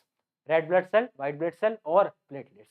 Red blood cell क्या करते हैं आपको पता ही है, आरबीसी क्या करता है, आरबीसी का बहुत सिंपल सा टाइप है, बहुत सिंपल सा काम है, क्या इसके अंदर हीमोग्लोबिन होता है, सबसे पहले तो ऑक्सीजन की सप्लाई वगैरह करने में काम आता है, और आरबीसी की इंपॉर्टेंस वगैरह सब आपको पता ही होंगी।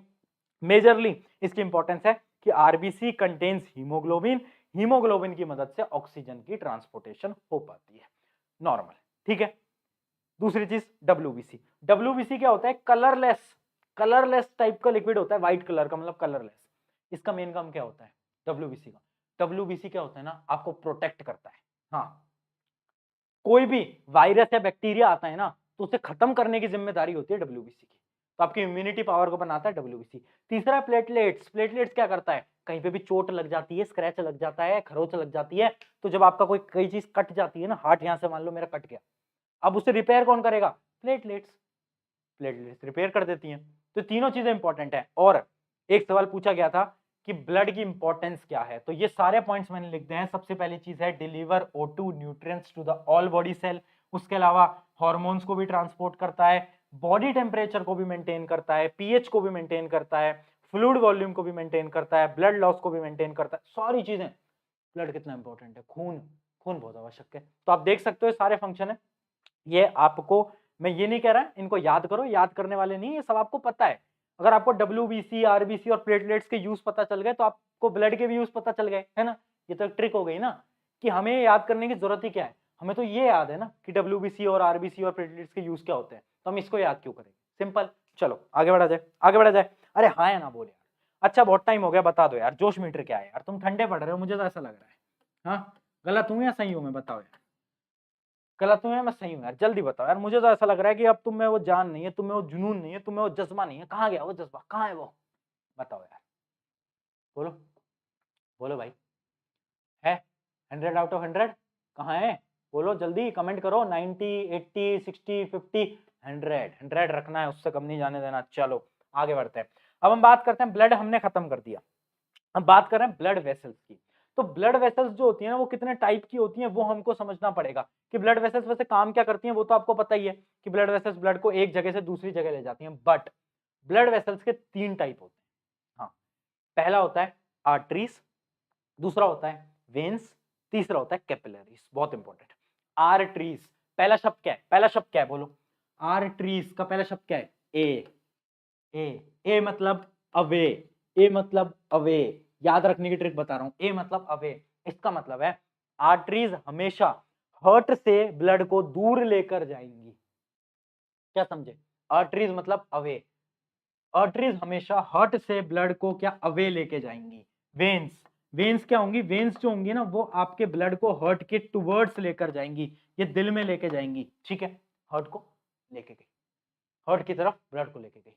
कैपिलरीज, कैपिलरीज क्या होती है, कैपिलरीज एक इंटरसेक्शन होता है, वेन्स और आर्टरीज को जो कनेक्ट करता है वो होता है हमारा कैपिलरीज। क्लियर है, link between arteries and veins, एकदम क्लियर होगा। इसके कुछ पॉइंट्स हैं, एक चीज समझ लेना, एक बहुत इंपॉर्टेंट चीज मैं आपको बताना चाहता हूं और ये आप खुद भी इमेजिन करोगे ना तो आप समझोगे।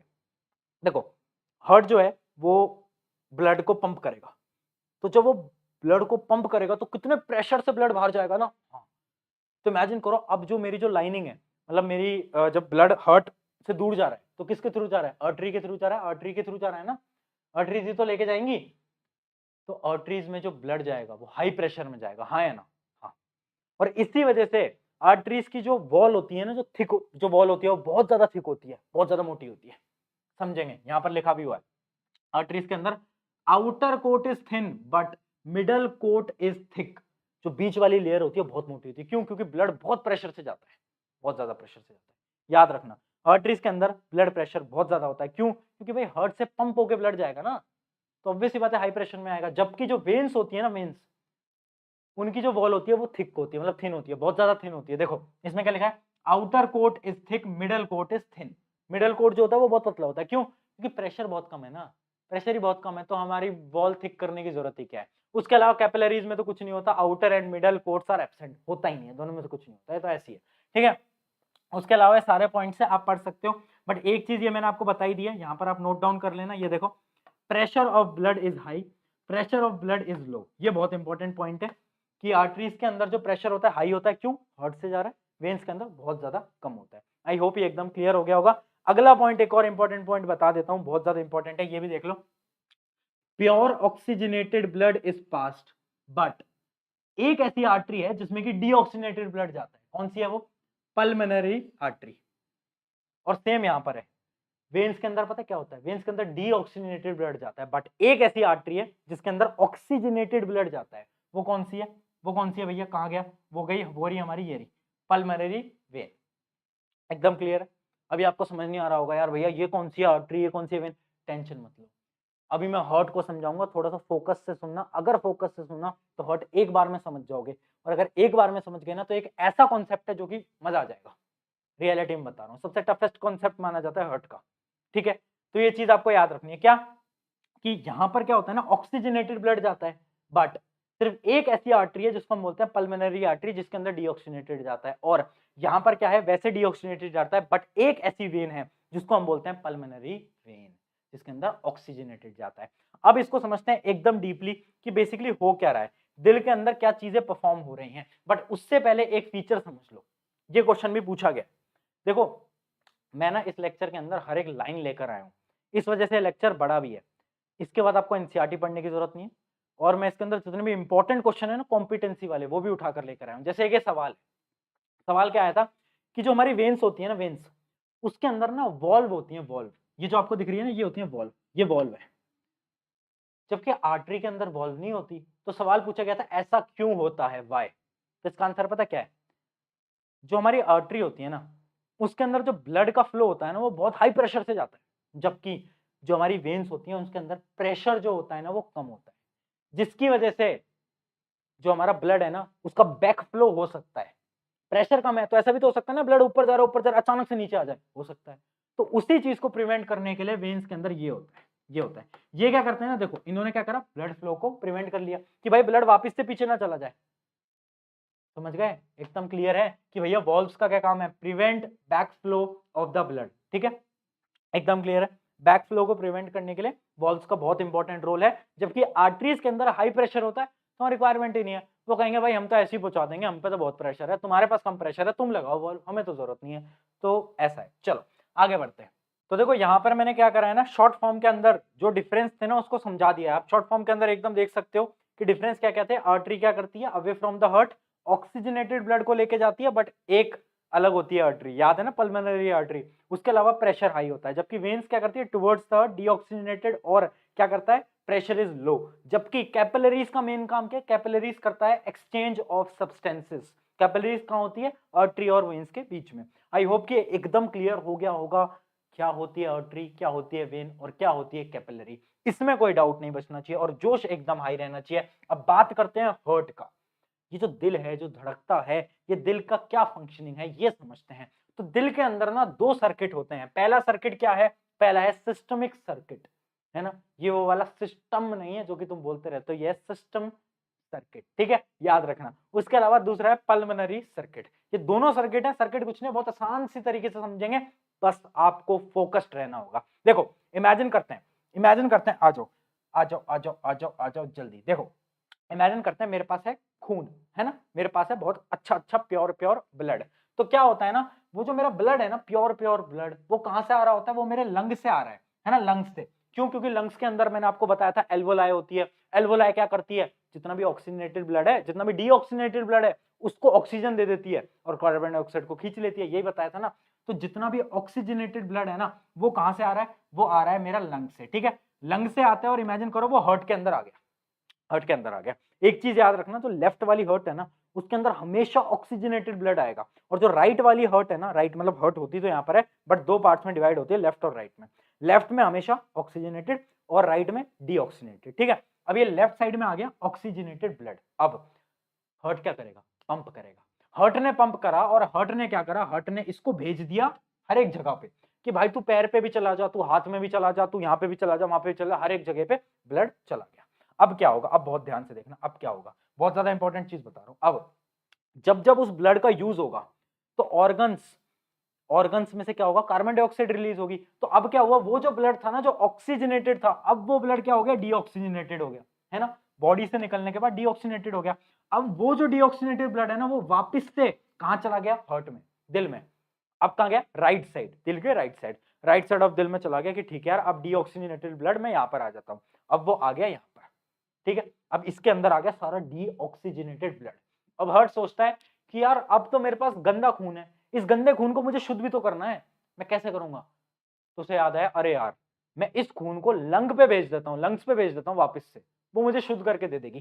तो जो राइट साइड है ना, यहां से अब खून वापस से जाता है, और कहां जाता है?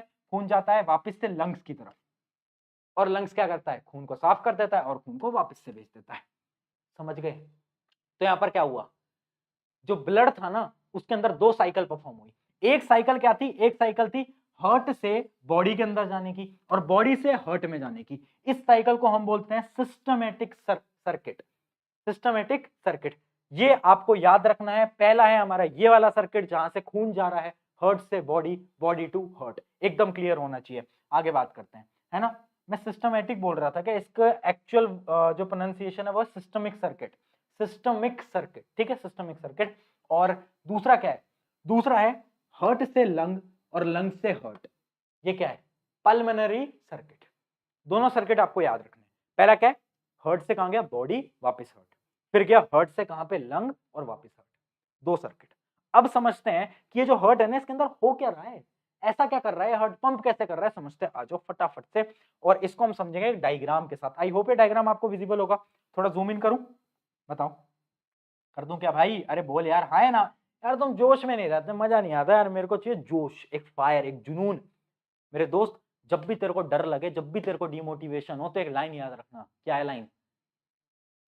यार इसको, एग्जाम को, ये जो तूने सपना देखा है ना 95 का, कि तूने क्यों सोचा था, तेरा वाई क्या था, क्यों लाना है 95, क्यों इस एग्जाम को टॉप करना है, पता है ना? पता है ना मार्क्स क्यों लेके आने हैं? अपना वाई क्लियर रखना हमेशा। जब भी डिमोटिवेशन होगा, वो जो वाई है तेरा, वो बहुत ज्यादा तेरी मदद करेगा। तेरा वाई कुछ भी हो सकता है, भैया पेरेंट्स को प्रूव करके दिखाना है, भैया टीचर को प्रूव करके दिखाना है, भैया न्यूज़पेपर के अंदर फोटो लानी है, कुछ भी हो सकता है। बट उसको स्ट्रांग रख, अपने दिमाग के अंदर रख, एक वाई को चिपका ले, लिख दे, और चिपका ले अपनी स्टडी टेबल के सामने। आ जाओ फटाफट से, हर्ट के बारे में बात कर रहे थे। अब देखो, सबसे पहले समझो, मैं सामने खड़ा हूं, एक है लेफ्ट साइड ऑफ हर्ट, एक है राइट साइड ऑफ हर्ट, ठीक है। हर्ट के अंदर चार चैम्बर होते हैं।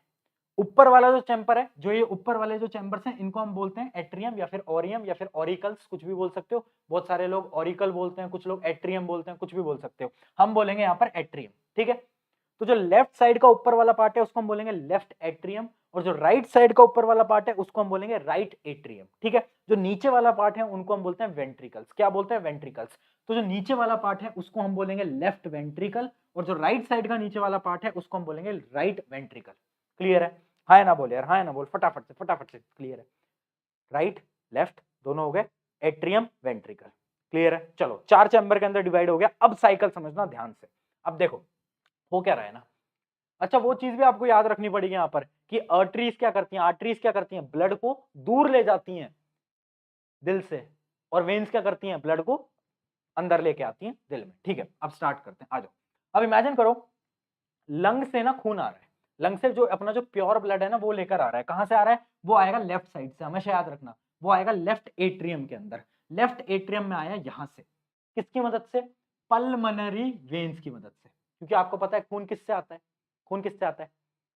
वेन्स की मदद से। जो हार्ट की तरफ जो खून आता है किसकी मदद से आता है? वेन्स की मदद से ना। तो कहां से आएगा? पल्मोनरी वेन्स, लेफ्ट एट्रियम में लेकर आ गया। अब लेफ्ट एट्रियम से वो जाएगा लेफ्ट वेंट्रिकल में, खून आ गया लेफ्ट वेंट्रिकल में। अब यहां से उस खून को पंप मिलेगा और वो खून बाहर निकलेगा यहां से, और वो खून वापस से, ये जो खून है ना ये बाहर निकलेगा। ये निकलेगा कहां पे? ये बाहर निकलेगा।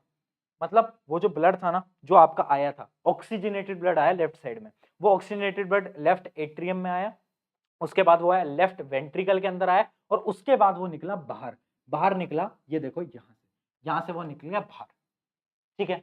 और ये बाहर कहां जाएगा? बॉडी की तरफ, आपकी बॉडी की तरफ। साइकिल समझाई थी ना मैंने, सिस्टमिक, सिस्टमिक सर्किट याद रखना। और ये जो है ना, ये जो पूरी जो बॉडी की तरफ लेके जाता है, इसको हम बोलते हैं आयोटा। क्या बोलते हैं हम इसको? आयोटा, या फिर बहुत सारे लोग इसको ऑर्टा भी बोलते हैं। इसकी स्पेलिंग होती है ये AORTA, ऑर्टा। ये क्या है? ये है क्या? बताओ क्या है भैया? ये वेन है क्या? ये वेन है क्या? अरे नहीं यार, ये वेन कैसे हो सकती है? ये वेन कैसे हो सकती है? ये तो आर्टरी है। हार्ट से दूर ले जा रही है ना, तो क्या हुई? आर्टरी। और ये सबसे मेन आर्टरी है। क्या है? आयोटा। याद रखना, आयोटा क्या है? मेन आर्टरी, जो कि हार्ट से पूरी बॉडी के अंदर ऑक्सीजनेटेड ब्लड को लेके जाती है, उसका नाम है आयोटा। क्लियर? अब बॉडी में क्या हुआ कि ठीक है यार, वही ऑक्सीजनेटेड ब्लड खराब हो गया, गंदा हो गया हमारा खून, और उसके बाद खून अब वापस आएगा। अब वापस किस तरफ आएगा? राइट साइड में। कहां पर आएगा? राइट साइड की तरफ। ठीक है, लेफ्ट साइड से निकला और अब राइट साइड की तरफ वापस से आएगा। अब ये है डीऑक्सीजनेटेड ब्लड, और ये आ रहा है आपको यहां से, आपको दिख रहा होगा आते हुए, ये आ रहा है अपना यहां से और यहां से, दोनों तरफ से। कहां पर आया? ये आया हमारा राइट एट्रियम में। राइट एट्रियम से गया कहां पे? हमारा राइट वेंट्रिकल में, नीचे चला गया, राइट वेंट्रिकल में चला गया। ठीक है, और ये जो वेन है ना, जो वेन लेकर आई है बॉडी से, जो हमारे खून को लेकर आई है ना हार्ट की तरफ, उसको हम बोलते हैं वीना कावा। नाम याद रखेंगे, क्या करेंगे? वीना कावा। जो हार्ट से बॉडी में लेके जा रही है उसको हम बोल रहे हैं आयोटा, और जो लेकर आ रही है उसको हम बोल रहे हैं वीना कावा। ठीक है, हार्ट से गई आयोटा, आई वीना कावा, अब वो आ गई हमारे यहाँ पर राइट साइड पे। अब राइट साइड पे हमारे पास है डीऑक्सीजनेटेड ब्लड। अब वो जो ब्लड है वो कहाँ जाएगा? ऑब्वियस सी बात है, वो वहां पर जाएगा अपने लंग्स के पास, क्योंकि लंग्स से ही तो हमारे ऑक्सीजन को बाहर निकाला जा सकता है और कार्बन डाइऑक्साइड को ब्रीथ आउट करा जा सकता है और ऑक्सीजन को ब्रीथ इन किया जा सकता है। वही प्रोसेस है, सबको पता है लंग्स का क्या प्रोसेस है। तो अब क्या होगा ना, अब यहाँ से वो जो था ना हमारा जो डीऑक्सीजनेटेड ब्लड, वो निकलेगा। आप देख सकते हो यहाँ से हमारा निकल गया, ये निकल गया हमारा। किसकी मदद से? पल्मनरी आर्टरी की मदद से। किसकी मदद से? पल्मनरी आर्टरी की मदद से। समझ गए? तो वो जो ऑक्सीजनेटेड ब्लड था ना, जो लंग से आया था, वो किसकी मदद से आया था? Pulmonary when. और जो हार्ट से डीऑक्सीजनेटेड ब्लड गया है लंग्स की तरफ, वो किससे आया है? वो आया है पल्मनरी आर्टरी की मदद से। क्या हर्ट समझ पाए? मुझे पता है थोड़ा कॉम्प्लिकेटेड है, फिर से एक बार डिटेल में समझ लेते हैं। एक है हमारे पास लंग्स, लंग्स से ऑक्सीजनेटेड ब्लड आता है by the help of pulmonary when. ठीक है, वो आ जाता है किस तरफ आता है? लेफ्ट साइड पे। पहले आता है कहां पर? एट्रियम में। एट्रियम से जाता है वेंट्रिकल में। वेंट्रिकल से उसे बाहर निकालते हैं किसकी मदद से? आयोटा की मदद से। आयोटा से वो हमारी पूरी बॉडी के अंदर चला जाता है। अब बॉडी से तो खून थोड़ा गंदा हो गया, अब वो खून वापस से आता है किसकी मदद से? वीना कावा की मदद से। वीना कावा से वो मिलके कहां पे आ जाता है? अपने राइट साइड पे। अब वो आया राइट साइड पे। अब राइट साइड से वो कहां जाएगा? लंग में वापस से। और लंग में कैसे जाएगा? पल्मनरी आर्टरी की मदद से। ये आप देख सकते हो, पल्मनरी आर्टरी की मदद से। ये डायग्राम बहुत इंपॉर्टेंट है, बार बार पूछा गया है, इसकी लेबलिंग भी इंपॉर्टेंट है। आपको हर एक चीज सही मार्क करनी है। ये वीना कावा भी आपको याद रखना है, आपको पल्मनरी वेन भी याद रखनी है, आपको पल्मनरी आर्टरी भी याद रखनी है, आपको सब कुछ याद रखना है जितना मैंने आपको यहाँ पर समझाया, वरना नंबर कट सकते हैं। ये one of the most difficult topic है, बट आई होप कि आपको एक बार में समझ आ गया हो। पूरी फंक्शनिंग समझा दी है हार्ट की, कैसे चीजों को पंप करता है, कौन सी वेन होती है, कैसे पूरा प्रोसेस होता है, हर एक चीज आपको डिटेल में मैंने समझा दी है। आई होप आपको समझ आ गया होगा। अगर नहीं आया है तो यहाँ पर एक और बार मैं आपको दिखा देता हूं। देखो, ये आया आपके लंग से ऑक्सीजनेटेड ब्लड। ठीक है, किस तरफ आया? लेफ्ट की साइड पे। ठीक है, लेफ्ट साइड पे आया। अब लेफ्ट से यहां से वो गया किसकी मदद से? आयोटा की मदद से। आयोटा की मदद से वो कहां पे गया? बॉडी ऑर्गन्स में। बॉडी ऑर्गन से वापस आया हार्ट में किसकी मदद से? वीना कावा की मदद से। वीना कावा की मदद से आ गया वापस। अब कहां पर आया? राइट साइड में। एक मिनट, क्या हो गया भाई? हाँ, अब आया वो राइट साइड में वीना कावा की मदद से। अब उसे कहां जाना है? लंग में जाना है। तो लंग में वो गया वापस से, कहां गया वो? लंग में। किसकी मदद से? पल्मनरी आर्टरी की मदद से। और वो लंग में गया, फिर यहाँ पर वापस से वो जो डीऑक्सीजनेटेड ब्लड था वो ऑक्सीजन में कन्वर्ट हो गया और फिर वो वापस आ गया। क्लियर है? क्लियर है? कितनी कॉम्प्लिकेटेड साइकिल है ना, बट समझ गए होगे आई होप। मुझे पता है कि थोड़े लोगों को कह रहे होंगे यार भैया ये तो बहुत टफ है। टफ नहीं है मेरी जान, टफ नहीं है। टफ तो कुछ होता भी नहीं है, क्योंकि मैंने ऐसे भी स्टूडेंट्स को देखा है जो कि बोर्ड एग्जाम से 2-2 महीने पहले पढ़े हैं और उन्होंने भी 90-95% लाए हैं। तो टफ तो कुछ नहीं होता, अगर आप फोकस से चीजों को समझ लोगे तो टफ तो कुछ नहीं है ना। तो आई होप ये क्लियर हो गया होगा। आगे बढ़ते हैं फटाफट से। ये हमारी पूरी फंक्शनिंग थी। एक चीज समझ लेना कि हमारे अंदर, ह्यूमन के अंदर डबल सर्कुलेशन होता है। डबल सर्कुलेशन मतलब एक बार जो खून है ना वो हार्ट में 2 टाइम्स जाता है। 2 टाइम्स जाता है। कैसे? एक बार जो खून था वो आया आया बॉडी में गया और फिर वापस में हार्ट में आया, फिर वापस गया। तो इसको हम क्या बोलते हैं? डबल सर्कुलेशन, जिसके अंदर हार्ट के अंदर जो खून है वो 2 बार आता है। एक साइकिल के अंदर जब खून 2 बार आता है तो उसको हम बोलते हैं क्या? Double circulation. सिंगल सर्कुलेशन कुछ ऑर्गेनिजम्स के अंदर होता है जिसके अंदर एक ही बार आता है खून, जो है वो एक ही बार आता है। तो आई होप ये डबल और सिंगल सर्कुलेशन आप समझ गए होगे। अगर आपसे कोई भी पूछेगा तो आप उसको ऐसे जवाब दे दोगे कि हाँ यार हमें तो पता है प्रशांत भाई ने हमें तो बताया हुआ है। ठीक है, आगे बढ़ते हैं फटाफट से। आगे क्या है एक बार फटाफट से देख लेते हैं। हाँ, अब ये एक सवाल पूछा गया था, इस सवाल पे भी स्टार मार्क कर लेंगे फटाफट से। सवाल क्या है, पढ़ो जल्दी फटाफट से। Why we need chambers in the heart? 4 chambers क्यों है?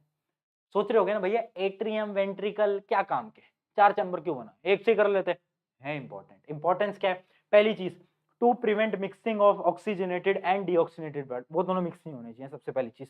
दूसरी चीज क्या है, more oxygen will be supplied to the body organ. जब इतने सारे चीजों में डिवाइड कर दिया है तो जो बॉडी ऑर्गन्स के अंदर जो ऑक्सीजन जाएगी वो कितनी स्पीड से जाएगी, जल्दी जल्दी जाएगी, ऑब्वियस सी बात है। उसके अलावा क्या है, highly efficient supply to the oxygen to the body, मतलब ऑक्सीजन की जो सप्लाई है, यहाँ पर ऑफ लिख देना, यहाँ पर लिख देना of supply of oxygen to the body. अगला पॉइंट क्या है, more respiration leading more energy. जितना जल्दी रेस्पिरेशन होगा उतनी ज्यादा ताकत आएगी और उतने अच्छी तरीके से हम पढ़ाई कर पाएंगे। हाँ या ना बोले, समझ आ गया होगा आई होप। ये 4 पॉइंट इंपॉर्टेंट है, सवाल पूछा गया है, सीबीएसई में भी आया है, इवन एसएससी बोर्ड के अंदर भी आया है, बहुत सारे बोर्ड के अंदर सवाल पूछा जा चुका। तो अब बात करते हैं लिम्फ की। ये जो टॉपिक है ना, ये थोड़ा सा मतलब हर स्कूल में नहीं कराया जाता लिम्फ का, तो बट ये एक इंपॉर्टेंट टॉपिक है, तो मैं आपको बता देता हूँ क्योंकि मैंने 1-2 साल में देखा है इसका सवाल आ रहा है। तो लिम्फ क्या होता है? देखो, लिम्फ कुछ नहीं होता, एक कलरलेस फ्लूइड होता है, आप ये समझ लो। पानी की तरह एक फ्लूइड होता है, ब्लड की तरह एक फ्लूइड होता है, बट उसका कोई कलर नहीं होता, वो होता है लिम्फ। तो एक पूरा सिस्टम होता है जिसको हम बोलते हैं लिम्फेटिक सिस्टम। अब बहुत सारे लोग पूछते हैं कि लिम्फेटिक सिस्टम इतना ज्यादा इंपॉर्टेंट क्यों है? वो बहुत ज्यादा इंपॉर्टेंट है, उसके कुछ सिग्निफिकेंस है। क्यों, देखते हैं। सबसे पहले लिम्फेटिक सिस्टम के 3 कंपोनेंट होते हैं। सबसे पहला होता है लिम्फ फ्लूइड, जो फ्लूइड होता है वो। दूसरी चीज है लिम्फ की वेसल्स, जिनकी मदद से वो फ्लूइड ट्रांसफर करता है। और तीसरी चीज क्या है, लिम्फ नोड्स, जहां पर लिम्फ एक दूसरे से कनेक्ट करते हैं, उसको हम बोलते हैं लिम्फ नोड्स। जैसे कि ह्यूमन बॉडी के अंदर बहुत सारे लिम्फ नोड्स होते हैं अलग अलग जगह पे। आप देख सकते हो इतने सारे आपको ये दिख रहे हैं पॉइंट से, सारे लिम्फ नोड्स हैं। अगर मैं थोड़ा सा बड़ा करूं तो आप देख सकते हो बहुत सारे लिम्फ नोड्स आपको दिख जाएंगे। ये जो डायग्राम है आपके लिए इंपॉर्टेंट नहीं है, आपके एनसीईआरटी में भी नहीं है, बट हाँ, लिम्फ वाला टॉपिक आपके एनसीईआरटी में है, तो मैं आपको करा रहा हूं। अब देखो इंपॉर्टेंस क्या है, ये जो लिम्फेटिक सिस्टम है इतना इंपॉर्टेंट क्यों है, सब क्यों बोलते हैं लिम्फेटिक सिस्टम, क्यों, देखते हैं। 3 इंपॉर्टेंस है इसके। सबसे पहला देखते चलना मेरे साथ। सबसे पहला क्या है, फ्लूइड बैलेंस। सबसे पहले तो जो फ्लूइड है ना, उसको बैलेंस करने के लिए काम आता है। जितना भी एक्सेस वाटर है उसको निकाल लेता है फ्लूइड। तो जो आपका जो फ्लूइड बैलेंस है ना, उसके लिए बहुत ज्यादा इंपॉर्टेंट है, पूरी बॉडी के फ्लूइड बैलेंस के लिए ये बहुत ज्यादा इंपॉर्टेंट है। क्या, लिम्फ। उसके अलावा क्या है, फैट ट्रांसपोर्ट। जो लिम्फ होता है ना, वो जो बॉडी का जो फैट है ना, उसको भी ट्रांसपोर्ट कराने का काम आता है। जो भी आपका डाइजेस्टेड एंड अब्सॉर्ब फैट होता है ना, वो लिम्फ की मदद से ट्रांसपोर्ट कर पाता है। ठीक है, उसके अलावा क्या है, इम्यून सिस्टम। लिम्फ आपके इम्यून सिस्टम के लिए भी इंपॉर्टेंट है, कि जो लिम्फ फ्लूइड होता है ना, जितने भी आपके जो बाहर के वायरसेस वगैरह होते हैं ना, उनको वो बॉडी से बाहर निकाल देता है लिम्फेटिक सिस्टम की मदद से। 3 चीजें हैं, क्या है, सबसे पहला क्या है हमारा, फ्लूइड बैलेंस, कि भाई फ्लूइड को बैलेंस रखेगा। दूसरी चीज क्या है, फैट को ट्रांसपोर्ट कर लेगा। तीसरी चीज क्या है, इम्यून सिस्टम, की भाई इम्यून सिस्टम तो बहुत इंपॉर्टेंट है। तीनों चीजें, लिम्फेटिक सिस्टम, सवाल पूछा जाता है इंपॉर्टेंस ऑफ लिम्फेटिक सिस्टम, याद रखना 3 पॉइंट। आई होप समझ के होगे लिम्फेटिक सिस्टम क्या होता है। अब हम आगे बढ़ रहे हैं, अब हम बात करेंगे ट्रांसपोर्टेशन इन प्लांट्स। हमने पूरा ट्रांसपोर्टेशन खत्म कर लिया इन ह्यूमन, हमने सब कुछ पढ़ लिया कि भाई ब्लड कैसे करते हैं पंप, और अपना हार्ट कैसे काम करता है, वेंट्रिकल, ऑरिकल, वॉरिकल सब पढ़ लिया हमने। उसके अलावा हमने ब्लड वेसल्स के टाइप भी पढ़ लिया, हमने ये भी पढ़ लिया, लिम्फेटिक सिस्टम भी पढ़ लिया। अब हम बात कर रहे हैं ट्रांसपोर्टेशन कैसे होता है प्लांट के अंदर। तो 2 चीजें हैं, बस 2 चीजें, 2 चीजें बहुत सिंपल है। क्या है, एक तो जाइलम, जाइलम, जाइलम, ध्यान रखना, स्पेलिंग याद रखना, जाइलम। और एक है क्या, फ्लोएम। क्या है, एक फ्लोएम, एक है जाइलम, एक है फ्लोएम। जाइलम क्या करता है, जो भी आपका पानी है ना, जो पानी प्लांट की रूट में होता है, उस पानी को ऊपर लेकर आना होता है लीव्स तक, तो वो कौन करवाता है, जाइलम। और लीव्स पे खाना बनता है, ग्लूकोज बनता है सनलाइट की मदद से, स्टार्टिंग में समझा था। उस खाने का जो डिस्ट्रीब्यूशन है वो कौन कर रहा है, वो कर रहा है हमारा फ्लोएम। तो कॉमन डेफिनेशंस क्या होंगी, बहुत ध्यान से समझ लेना। जाइलम क्या करता है, it conducts water and minerals from root to leaves. इसका बहुत सिंपल सा काम है कि भाई पानी और मिनरल को मैं तो भैया रूट से और ऊपर ले जाऊंगा, ठीक है, इतना काम है। अब फ्लोएम बोलता है मेरा तो बहुत इंपॉर्टेंट काम है, मैं क्या करूंगा, it conducts food from leaves to all part of the plant. मतलब जो खाना बना है ना, जो लीव के ऊपर जो ग्लूकोज बना है, उसको हर एक जगह पे पहुंचा देगा। समझ गए, जाइलम, फ्लोएम। जाइलम क्या कर रहा है, पानी, ये क्या कर रहा है, फूड। अब इसका डिफरेंस बहुत इंपॉर्टेंट है, बार बार पूछा गया, यहाँ पर स्टार मार्क कर लेंगे। अब देखें, पहला डिफरेंस जो सबसे इंपॉर्टेंट है वो क्या है, ट्रांसपोर्टेशन इज यूनिडायरेक्शनल। एक चीज याद रखना, जो ट्रांसपोर्टेशन होता है ना जाइलम के अंदर पानी का, वो यूनिडायरेक्शनल है। मतलब अगर पानी चढ़ेगा ना, इमेजिन करो ये है, अब पानी ऊपर ही चढ़ेगा, ऐसा नहीं कि पानी नीचे भी ट्रांसफर हो सकता है, ऊपर भी हो सकता है, नहीं, एक ही डायरेक्शन में होगा, या तो ऊपर या तो नीचे, और ऊपर ही होता है, वो आपको पता है, ठीक है, यूनिडायरेक्शनल। जबकि जो फ्लोएम है ना वो मल्टी डायरेक्शनल होता है, बाई डायरेक्शनल होता है, क्योंकि खाना तो हर एक डायरेक्शन में देना होता है ना, ऊपर भी नीचे भी। तो जो फ्लोएम होता है वो बाई डायरेक्शनल होता है। आई होप ये एकदम क्लियर हो गया होगा। उसके अलावा क्या है, आप ये भी पढ़ सकते हो कि it is composed of mainly dead elements, जबकि ये कंपोज्ड होता है लिविंग एलिमेंट्स की मदद से। ये एक इंपॉर्टेंट पॉइंट है। तो 3 पॉइंट भी अगर याद कर लोगे ना तो सारी चीजें बन जाएंगी। ये 4th पॉइंट आपको इतना इंपॉर्टेंट नहीं है, याद करने की जरूरत नहीं है, बार बार ये सवाल नहीं पूछा जाता क्योंकि थोड़ा सा आउट ऑफ एनसीईआरटी चला जाता है, बट ये 3 पॉइंट इंपॉर्टेंट है, इनको आप याद रखेंगे, ठीक है। आई होप डिफरेंस समझ गए होगे। जाइलम क्या कर रहा है, पानी को एक डायरेक्शन में, फ्लोएम क्या कर रहा है, फ्लोएम क्या कर रहा है भाई, फूड को दोनों डायरेक्शन, ठीक है। अब एक बहुत इंपॉर्टेंट चीज आपको बताता हूं। आपको मैंने स्टार्टिंग में बताया था ट्रांसपिरेशन। ट्रांसपिरेशन क्या होता है, एक्सेस ऑफ वाटर, जितना भी पानी बचा हुआ है उस पानी को बाहर फेंक देना, वो क्या होता है, ट्रांसपिरेशन। ये तो हमें पता था। अब ट्रांसपिरेशन इंपॉर्टेंट क्यों है, मैंने आपको बोला था ना मैं चैप्टर के बाद में बताऊंगा कि ट्रांसपिरेशन इतना ज्यादा इंपॉर्टेंट क्यों है। एक मिनट, यहां पर कहीं पर लिखा भी होगा, मैं आपको दिखा देता हूं, कहां गया, हाँ, फंक्शन ऑफ ट्रांसपिरेशन। ट्रांसपिरेशन इतना इंपॉर्टेंट क्यों, what is the value, transpiration important है क्यों, क्योंकि इमेजिन करो एक पत्ती है, ठीक है, उसके ऊपर वाटर आ गया। अब पानी जो है वहां पर ऑलरेडी प्रेजेंट है, बहुत सारा एक्सेस ऑफ वाटर वहां पर है, और अगर ट्रांसपिरेशन नहीं होता तो क्या प्लांट जो पानी जो जड़ों से खींचता है, क्या वो खींच पाएगा, नहीं, क्योंकि पानी कैसे जाता है, वो जाता है हाई प्रेशर से लो प्रेशर की तरफ। आपके घर के ऊपर टंकी लगी हुई है, उस टंकी से आपके सारे जितने भी घर के नल है उनमें पानी आता है, कैसे, क्योंकि वो हाई प्रेशर पे है, और उस हाई प्रेशर से आपके लो प्रेशर में पानी आ रहा है। अगर आप ट्रांसपिरेशन ही नहीं होगा और ऊपर लीफ के वहां पर अगर लो प्रेशर ही क्रिएट नहीं होगा तो पानी रूट से ऊपर कैसे आएगा, समझ रहे हो बात को। तो जो ट्रांसपिरेशन है ना वो बहुत ज्यादा इंपॉर्टेंट है, क्यों, क्योंकि उसी की मदद से पानी का अब्जॉर्प्शन हो पाता है ऊपर की तरफ। अगर ट्रांसपिरेशन नहीं होगा तो ऊपर लो प्रेशर नहीं बनेगा और पानी ऊपर ही नहीं चढ़ पाएगा। तो पहला पॉइंट क्या है, transpiration helps in absorption and upward movement of water, याद रखना। और अगर कोई पूछ भी लेना कि कैसे मदद करता है तो समझा देना, लो प्रेशर हाई प्रेशर वाला गेम जो मैंने अभी आपको समझाया टंकी वाला एग्जांपल से, ठीक है, तो ऐसे आप याद कर लेना। उसके अलावा क्या है, it also helps in temperature regulation, ये भी बहुत इंपॉर्टेंट है कि यार देखो ट्रांसपिरेशन होगा, पानी निकलेगा, तो जो प्लांट है ना उसका टेम्परेचर भी मेंटेन रहता है। उसके अलावा क्या है, transpiration helps to get rid of excess water, ये तो इंपॉर्टेंट है, ये तो आपको पता ही है।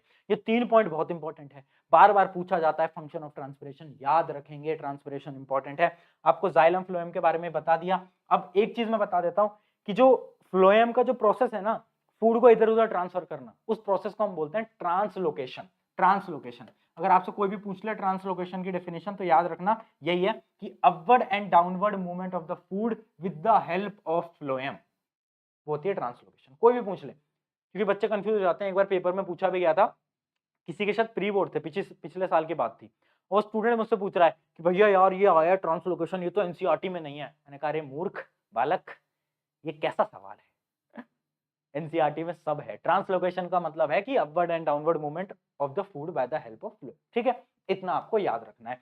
ये आई होप ये आपको समझ आ गया होगा। उसके अलावा जो फ्लोएम है ना वो कुछ 4 प्रकार के अपने सेल्स होते हैं जिनकी मदद से वो काम कर पाता है, जो आपको शायद पता भी होंगे, नहीं भी पता है तो इनको याद करने की ऐसा जरूरत नहीं है, पेपर के अंदर नहीं पूछा जाता, बट फिर भी मैं बता देता हूं। एक होता है सीव ट्यूब, एक होता है कंपेनियन सेल, एक होता है फ्लोएम पेरेन्काइमा और एक होता है फ्लोएम फाइबर। ये 4 होते हैं, आप इनके नाम याद कर लोगे उतने से भी काम चल जाएगा। That is more than enough. I hope ये एकदम क्लियर हो गया होगा। अब बात कर रहे हैं हमारी फाइनल चीज, एक्सक्रीशन। हमने न्यूट्रिशन लिया, हमने बर्गर खाया, बर्गर खा के हमने डाइजेस्ट कर लिया बर्गर, उसके बाद हमने रेस्पिरेशन करा, फिर उस जो बर्गर से एनर्जी आई थी उसको हमने ट्रांसपोर्ट भी करा दिया हार्ट की मदद से। अब जो बर्गर में वेस्ट था उस वेस्ट को भी तो बाहर निकालेंगे by the help of excretion. तो अब हम पढ़ने जा रहे हैं एक्सक्रीशन का फंडा। एक्सक्रीशन होता क्या है, बहुत सिंपल है। Excretion is the process by which organism expel metabolic waste. एक चीज याद रखना, excretion is different from egestion. Egestion समझते हो ना, जो मैंने आपको पढ़ाया था शुरू में, खाना खाया, डाइजेस्ट हुआ, एसिमिलेट हुआ और फिर इजेक्ट कर दिया, वो अलग है। इजेशन होता है सॉलिड वेस्ट को बाहर निकालना, जबकि एक्सक्रीशन होता है किसी भी प्रकार के वेस्ट को बाहर निकालना, चाहे वो कार्बन डाइऑक्साइड हो, चाहे वो वाटर हो, चाहे वो कुछ भी हो।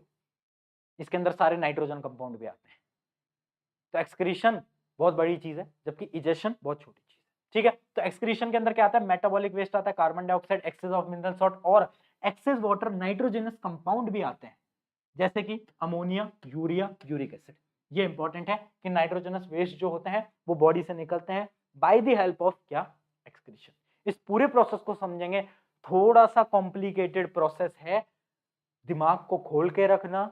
मुझे पता है ये एग्जाम के अंदर पूछा जा सकता है, इसलिए इसको मैं थोड़ा सा ढंग से समझाने की कोशिश करूंगा।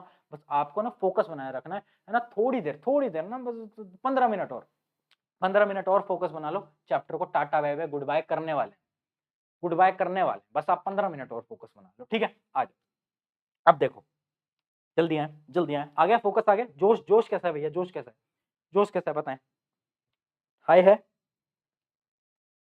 एकदम हाई है। चलो देखो, एक्सक्रीटरी सिस्टम के अंदर क्या क्या चीजें होती हैं, सबसे पहले आप उसको समझ लो, बहुत ज्यादा इंपॉर्टेंट है। क्योंकि एक्सक्रीटरी सिस्टम ना आपका कैसे होता है, आपकी 2 किडनीज होती हैं, ठीक है, आपकी किडनीज होती हैं, आपका ये यूरिनरी ब्लैडर होता है और ये आपकी यूरेटर्स होती हैं। आई होप इतना आपको आइडिया होगा, नहीं आइडिया कोई बात नहीं, बिल्कुल डिटेल में पढ़ लेंगे, कोई दिक्कत नहीं है। आप समझना, सबसे पहले हो क्या रहा है ना, आपका जो ब्लड है ना, जो आपके ब्लड के अंदर बहुत सारी इंप्योरिटीज है, नाइट्रोजन कंपाउंड है, वो ब्लड आता है यहाँ से, वो ब्लड आता है यहाँ से, ये आपका आ रहा है ब्लड। अब वो जो ब्लड है ना, वो नीचे की तरफ बिल्कुल आ रहा है, अब वो ब्लड आया। अब वो जो ब्लड है ना, वो कहाँ गया, वो गया आपकी किडनीज के अंदर, वो कहाँ गया, वो गया आपकी ये किडनीज के अंदर, एक इधर गया, एक इधर गया। अब किडनी के अंदर क्या होता है, किडनी के अंदर होता है प्योरिफिकेशन। क्या होता है, प्योरिफिकेशन। जितना भी खून के अंदर जो इंप्योरिटीज है ना, और जो वेस्ट वाटर है, उसको किडनी अलग कर लेगी, और जो सही खून है उसको किडनी अलग कर लेगी। तो जो सही खून है ना, उसको तो भाई किडनी वापस भेज देती है, कहती है भाई टाटा बाय बाय गुड बाय, हमारा आपका इतना ही था। बट जो वेस्ट सब्सटेंसेस होते हैं ना, उनको क्या करता है, उनको वो भेज देती है यूरेटर। ये जो पाइप दिख रहे हैं ना, इनको हम बोलते हैं यूरेटर। क्या बोलते हैं, यूरेटर। यूरेटर की मदद से नीचे भेज देती है, कहां पे, यूरिनरी ब्लैडर पे, ठीक है। यूरिनरी ब्लैडर पे जो होता है, आपका जो वेस्ट होता है वाटर के फॉर्मेट में वो स्टोर होता है, और आप जब जाते हो बाथरूम तो वो आपके यूरेथ्रा की मदद से बाहर निकल जाता है। आई होप ये क्लियर है कि ह्यूमन एक्सक्रीटरी सिस्टम कैसे चल रहा है। मेन फंक्शन कहां है, किडनी के अंदर। अब हम पढ़ेंगे कि किडनी में बेसिकली हो क्या रहा है, किडनी कैसे कर दे रही है ना। ये जो ब्लड का प्योरिफिकेशन का काम है, किडनी कैसे कर रही है उसको हम समझेंगे। बट उससे पहले फंक्शन ऑफ किडनी समझ लेना, बहुत इंपॉर्टेंट है। सबसे पहला, excretion of waste and other foreign substances, पता ही है। Regulation of the blood ionic composition, regulation of the blood pH, बहुत इंपॉर्टेंट है। किडनी की मदद से एक तो वेस्ट सब्सटेंस बाहर निकलते हैं, ब्लड का पीएच भी बनता है। पीएच भी बहुत इंपॉर्टेंट है ब्लड का, ये बहुत इंपॉर्टेंट है, स्टार मार्क कर लेना। उसके अलावा क्या है, प्रोडक्शन ऑफ हार्मोन्स, उसके बाद regulation of the blood pressure, उसके बाद regulation of the blood volume, सारी चीजें किडनी कर रही है। किडनी बहुत इंपॉर्टेंट है भाई, है ना, किडनी भैया बहुत इंपॉर्टेंट है। तो ये जो 4-5 पॉइंट है ना, इसके याद कर लेना, क्योंकि फंक्शंस ऑफ किडनी भी बहुत बार पूछे जाते हैं, किडनी की क्या क्या इंपॉर्टेंस है वो भी पूछी जाती है, याद कर लेना। अब समझते हैं किडनी के अंदर बेसिकली हो क्या रहा है। बट आई होप ये आप समझ गए होगे कि यहाँ से खून आया, यहाँ से आपका खून आया, और वो खून कहाँ से आया, आपका ओराटा से आ रहा है, आयोटा, सॉरी, आयोटा की मदद से वो खून आ रहा है, और वो खून जा रहा है कहाँ पे, किडनी में। किडनी से जो सही ब्लड था वो तो वापस चला गया, वो वापस चला गया। आप देख सकते हो यहाँ से वो जो ब्लड था, वीना कावा की मदद से वो ब्लड वापस चला गया। बट जो वेस्ट था ना, वो यूरेटर की मदद से, ये यूरेटर थे और यहाँ पर यूरिनरी ब्लैडर में स्टोर हो गया। यहाँ क्लियर है ना। अब चलो आ जाओ, किडनी। अब पढ़ते हैं किडनी। किडनी के अंदर ना एक बहुत ही प्यारी चीज होती है जिसको हम बोलते हैं नेफ्रॉन। और ये नेफ्रॉन ना मिलियंस में होते हैं किडनी के अंदर, मतलब बहुत सारे होते हैं। यहाँ पर लिखा भी होगा शायद, आई होप कि जो बहुत सारे, अच्छा यहाँ लिखा नहीं है, बट बहुत सारे, मतलब मिलियंस के अंदर नेफ्रॉन होते हैं, कहाँ पे, किडनी के अंदर। और सारा गेम नेफ्रॉन का होता है। अगर आपने नेफ्रॉन को समझ लिया तो आप सब कुछ समझ जाओगे। अब मुझसे मत पूछना क्या भैया डायग्राम आ सकता है, मैं तो बोल दूंगा आ सकता है, बट मैं तुमसे पूछना चाहता हूँ क्या तुम बना सकते हो। सवाल मेरा ये है। बट हाँ यार देखो, इस डायग्राम को प्रैक्टिस कर लेना, क्योंकि मैंने देखा है कभी कभार ये पूछा जा सकता है। अब तुम बोलोगे यार प्रशांत भैया कैसे हो पाएगा, थोड़ी बहुत प्रैक्टिस करो, जैसा बन पाता है बना दो। तो अब समझते हैं नेफ्रॉन वर्किंग कैसी है, क्योंकि अगर तुम वर्किंग अच्छी तरीके से लिख के आओगे, नंबर ऑटोमेटिक मिलेंगे। आ जाओ, चलो भाई, वर्किंग देखी जाए। है भाई, बताओ यार, जोश सही है क्या आपका। अब देखो वर्किंग क्या है। आपका जो खून था, जिसके अंदर बहुत सारी इंप्योरिटीज थी, वो खून आया, वो खून आया किडनी के अंदर।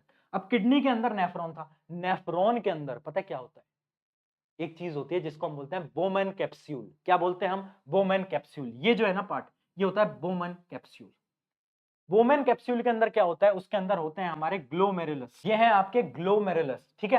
तो ये जो ग्लोमेरुलस होते हैं ना, यहाँ पर आपका आया ब्लड, और ये आया अपने बोमन कैप्सूल के अंदर। अब यहां पर आपका जो ब्लड है उसकी प्योरिफिकेशन हो जाती है स्टार्ट, यहां से हो जाती है आपकी एक्चुअल प्योरिफिकेशन स्टार्ट। क्यों? क्योंकि इसका एक प्रोसेस होता है, बहुत इंपॉर्टेंट प्रोसेस है, पहले उसको समझते हैं, उसके बाद हम एक एक करके स्टेप्स करेंगे। सबसे पहले ब्लड आया हमारी बोमन कैप्सूल के अंदर, इस बोमन कैप्सूल के अंदर होता क्या है, वो है हमारा स्टेप नंबर 1, जिसको हम बोलते हैं ग्लोमेरुलर फिल्ट्रेशन।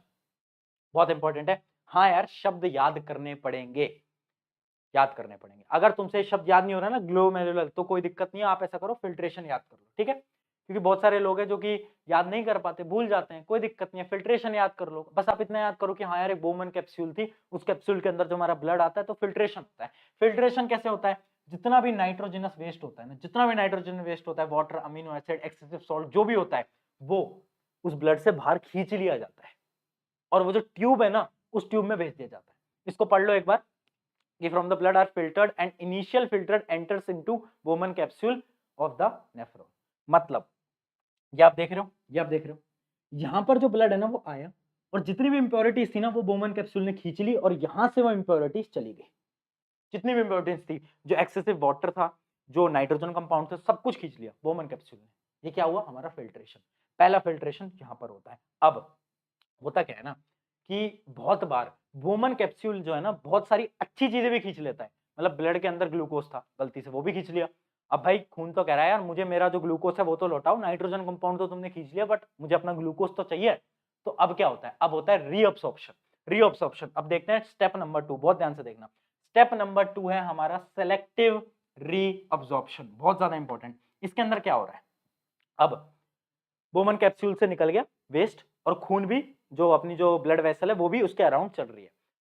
जो भी इंपॉर्टेंट सब्सटेंस था ना जो कि बोमन कैप्सूल ने खींच लिया था, जैसे कि हमारा बहुत सारी इंपॉर्टेंट चीज होती है ग्लूकोज, ग्लूकोज, वो जो उसने खींच लिया था, अब वो सेलेक्टिव अब्जॉर्प्शन के अंदर उस चीज को वापस से ले लेगा। जितनी भी इंपॉर्टेंट चीज थी जैसे कि useful substances like glucose, amino acid, salts, major amount of water, वो सारी चीजें क्या होता है ब्लड के अंदर वापस चला जाता है। इसको हम बोलते हैं क्या? Selective reabsorption. याद रखना। एक बार वापस से आपको वहां डायग्राम दिखाता हूं, जस्ट अ मिनट, कहां गया डायग्राम? हाँ, अब देखो ये जो आप देख रहे हो ना वायर यहाँ पर ऐसे ऐसे लपेटी जा रही है, ये वायर नहीं है आपकी, वो है ब्लड वेसल। ये आपकी जो ब्लड वेसल ऐसे ऐसे लपेटी जा रही है रेड कलर में, यहाँ पर क्या हो रहा है? रीअब्जॉर्प्शन। क्या हो रहा है भैया? रीअब्जॉर्प्शन। याद रखेंगे, याद रखेंगे क्या है? रीअब्जॉर्प्शन, ठीक है। अब यहाँ पर आपका पूरा का पूरा रीअब्जॉर्प्शन आपका होता है, होता है, होता है, होता है, होता है। अब एक लास्ट स्टेप बचता है। अब देखते हैं कि लास्ट स्टेप, ये तीनों स्टेप ना आपको याद रखने पड़ेंगे क्योंकि इंपॉर्टेंट है। तीसरा स्टेप है टर्बुलर क्या? सेक्रीशन। बहुत इंपॉर्टेंट है, इस पॉइंट को याद रखना क्योंकि इस पे भी सवाल पूछा गया है। इस पे भी एक अलग से सवाल पूछा गया था कि ये जो प्रोसेस होता है, जो लास्ट स्टेप होता है नेफ्रॉन का, वो क्या होता है। तो इसको आप ध्यान से देख लेना। इसके अंदर है कि urea, extra water and salts are secreted into tubule which opens up into the collecting duct and then go to ureter। मतलब कुछ भी नहीं है, कुछ भी नहीं है। ये जो लास्ट है ना टेबुलर सिक्रीशन, जितना भी वेस्ट जो बच जाता है ना, मतलब आपके ब्लड ने सेलेक्टिव रीअब्जॉर्प्शन कर लिया, अब ब्लड की जो वेसल थी, जो ब्लड वेन थी, वो दूर चली गई। अब जितना भी वेस्ट है वो आपके यहां से निकल के ट्यूब की मदद से आपके डक्ट में पहुंच जाता है। जैसे कि आपको वापस से डायग्राम समझाता हूं, आप समझ पाओगे कि टर्बुलर सेक्रीशन है क्या। आपको वापस से एक बार डायग्राम दिखाता हूं, देखो टर्बुलर सेक्रीशन यहां हो रहा है। अब जितना भी जो वेस्ट था वो यहाँ पर आपके ट्यूब्यूल के अंदर आ जाता है और फिर वो नीचे चला जाता है और कहां पे? आपके कहां पे? यूरेटर में पहुंच जाता है। ये होता है आपका नेफ्रॉन का काम। आई होप आप समझ पाए हो। थोड़ा कॉम्प्लिकेटेड है, मैं समझ रहा हूं, सब 3 स्टेप याद रखोगे। सबसे पहला बोमन कैप्सूल, बोमन कैप्सूल में आया भाई, ब्लड आया, ब्लड आया, ब्लड आया, ब्लड आया, जितनी भी इंप्योरिटीज थी बोमन कैप्सूल ने बोला भाई सब खींच लूंगा। पहला प्रोसेस फिल्ट्रेशन, सब कुछ खींच लिया। अब ब्लड ने बोला यार मेरा ग्लूकोज भी ले गया तू, तो यार मेरे साथ गद्दारी कर दी, तो फिर मेरा ग्लूकोज मुझे वापस लौटा। तो क्या हुआ? Selective reabsorption. अब जितना भी जो चीजें थी जो कि चली गई थी गलती से, उनको वापस से खींचा गया। कहां पे? यहाँ पे, ये जो आप देख रहे हो, यहाँ पे सारी चीजों को वापस खींचा गया। अब ब्लड ने बोला ठीक है यार मुझे अपनी सारी चीजें मिल गई, अब मैं तो अपने रास्ते जा रहा हूँ। ब्लड निकल जाता है यहाँ से और ये बाहर निकल जाता है। बट जितनी भी इंप्योरिटीज होती हैं वो यहाँ पे पहुंच जाती हैं और वो ट्यूब्यूल की फॉर्मेट में कहां पे चली जाती हैं? यूरेटर में। यूरेटर से कहां जाती हैं? यूरिनरी ब्लैडर में। क्लियर है? 3 प्रोसेस याद रखनी है। इन तीनों प्रोसेस को अगर आपने लिख दिया, मैं बोलता हूं एक नंबर नहीं काट सकता कोई आपके। याद रखना है तीनों प्रोसेस, रटो मत, मेरी बातों को समझो। अगर आपने कोशिश करी होगी ना समझने की जो मैंने आपको समझाया है, आई डोंट थिंक आपको कोई प्रॉब्लम आई होगी, क्योंकि ये उतना मुश्किल टॉपिक नहीं है जितना आपको लग रहा है ना। आई होप समझ गए होगे। बस हाँ, मुझे पता है वो थोड़ा सेलेक्टिव रीअब्जॉर्प्शन वाला थोड़ा आपको मुश्किल लगा हो, शायद टेबुलर सेक्रीशन वाला इंपॉर्टेंट लगा हो, बट कुछ हो नहीं रहा है, बहुत सिंपल स्टेप है। तीनों स्टेप बहुत डिटेल में आपको समझा दिए। फिर भी कोई डाउट बचता है तो बता दो फटाफट से बता दो, फिर भी कोई डाउट बच रहा है तो बताओ भाई। ये था हमारा प्यारा प्यारा नेफ्रॉन। मैं आपको बता देता हूँ 90% लोग नेफ्रॉन को पढ़ के नहीं जाते एग्जाम के अंदर, बट ये पेपर में पूछा जा सकता है। मैं फिर से कह रहा हूँ, ये बार बार पूछा गया है। नेफ्रॉन की वर्किंग, नेफ्रॉन की वर्किंग कितनी बार पूछी गई है, मतलब आप सोच भी नहीं सकते। ठीक है, बताओ कोई दिक्कत, कोई दिक्कत क्या? हाँ हाँ, मुझे पता है 2 घंटे से ऊपर हो गए, कोई दिक्कत नहीं है। ठीक है, कोई दिक्कत नहीं है। आपको मैंने तीनों चीजें समझाई दी, आगे बढ़े, आगे बढ़े क्या? सारी चीजें क्लियर है कि? जल्दी बताओ, जल्दी बताओ। अब एक लास्ट चीज जो मुझे आपको बतानी है वो है डायलिसिस। डायलिसिस क्या होता है? देखो, इसका कॉम्पिटेंसी बेस्ड में सवाल आ जाता है कि डायलिसिस क्या होता है। आप एक चीज समझ लेना कि बहुत बार क्या होता है ना, कुछ लोगों की किडनी काम करना बंद कर देती है। आपने सुना होगा किडनी फेलियर हो गया, तो उससे क्या होता है ना, किडनी के अंदर नेफ्रॉन्स काम नहीं करते, तो किडनी फिल्ट्रेशन नहीं कर पाती। तो उस समय पर क्या होता है, एक डायलिसिस एक प्रोसेस होता है जिसमें कि आपका ब्लड लिया जाता है, आपके ब्लड को बाहर निकाला जाता है, और क्या करते हैं ना, वो एक अलग से मशीन होती है, उसके अंदर आपको ब्लड भेजते हैं और उस ब्लड को फिल्टर करते हैं और फिर वापस से आपके अंदर ब्लड डालते हैं। जिनकी किडनी फेल हो जाती है उनका ये प्रोसेस से निकलना पड़ता है। ठीक है, आपने सुना होगा किडनी फेलियर के अंदर डायलिसिस कराते हैं। डायलिसिस ये होता है बेसिकली कि भाई खून निकालेंगे, मशीन में डालेंगे और उस खून को वापस करेंगे। तो डायलिसिस का बस एक नॉर्मल सा प्रोसेस है। कोई भी पूछ लेता है डायलिसिस क्या होता है तो आप एक्सप्लेन कर पाओ, इसलिए मैंने आपको ये समझा दिया कि जितना भी वेस्ट होता है वो इस मशीन के थ्रू उस वेस्ट को निकाला जाता है ब्लड से और ब्लड को वापस से डाला जाता है। ठीक है, ये एक आर्टिफिशियल किडनी की तरह काम करती है। आई होप आपको सब कुछ क्लियर हो गया और यहाँ पर हम एक्सक्रीशन को भी खत्म कर चुके हैं और ये सारी चीजें मैंने आपको बता ही दी हैं। अच्छा, एक लास्ट पॉइंट क्या बचा है, plant use different strategies for excretion of different products. हाँ, ये भी एक क्वेश्चन था जो कि पूछा गया था, तो मैंने सोचा इसको भी ऐड कर देता हूँ क्योंकि एनसीईआरटी के अंदर ये है नहीं। देखो, एक सवाल पूछा गया था कि प्लांट्स जो होते हैं ना वो एक्सक्रीशन कैसे करते हैं, हाउ प्लांट्स एक्सक्रीट। तो उनकी डिफरेंट स्ट्रेटेजीज होती है। कौन कौन सी? सबसे पहले तो आपको पता ही है कि जो एक्सेस वाटर होता है वो ट्रांसपिरेशन की मदद से बाहर निकाल देते हैं, वो तो हमें पता ही है। उसके अलावा स्टोमेटा की मदद से ऑक्सीजन और कार्बन डाइऑक्साइड को भी निकाल देते हैं, ये भी हमें पता है। उसके अलावा कुछ और मेथड भी होते हैं, देखते हैं, आ जाओ। ये ट्रांसपिरेशन वाला तो मैंने आपको बता ही दिया, एक मिनट, ये ट्रांसपिरेशन वाला तो मैंने आपको बता ही दिया और मैंने आपको ऑक्सीजन कार्बन डाइऑक्साइड का ही बता दिया। उसके अलावा क्या है, many plant waste products are stored in cellular vacuoles. Cellular vacuoles के अंदर भी बहुत सारे प्लांट अपने वेस्ट प्रोडक्ट को स्टोर कर लेते हैं और बहुत सारे वेस्ट प्रोडक्ट होते हैं जैसे कि लेटेक्स, रेजिन, गम्स। जैसा आपने देखा होगा ना, जो प्लांट होते हैं, आपने अगर कोई मोटा सा कोई पेड़ देखा हो, उसके बाहर से गम टाइप का निकल रहा होता है, देखा है, तो उसका वो वेस्ट होता है। ठीक है, जिससे बहुत सारे वेस्ट से तो रबड़ भी बनाए जाते हैं, आपको शायद पता हो ना पता हो, बट ऐसे बहुत सारे वेस्ट होते हैं। तो जो प्लांट के वेस्ट होते हैं ना, वो बहुत जगहों पे यूज भी की जाते हैं।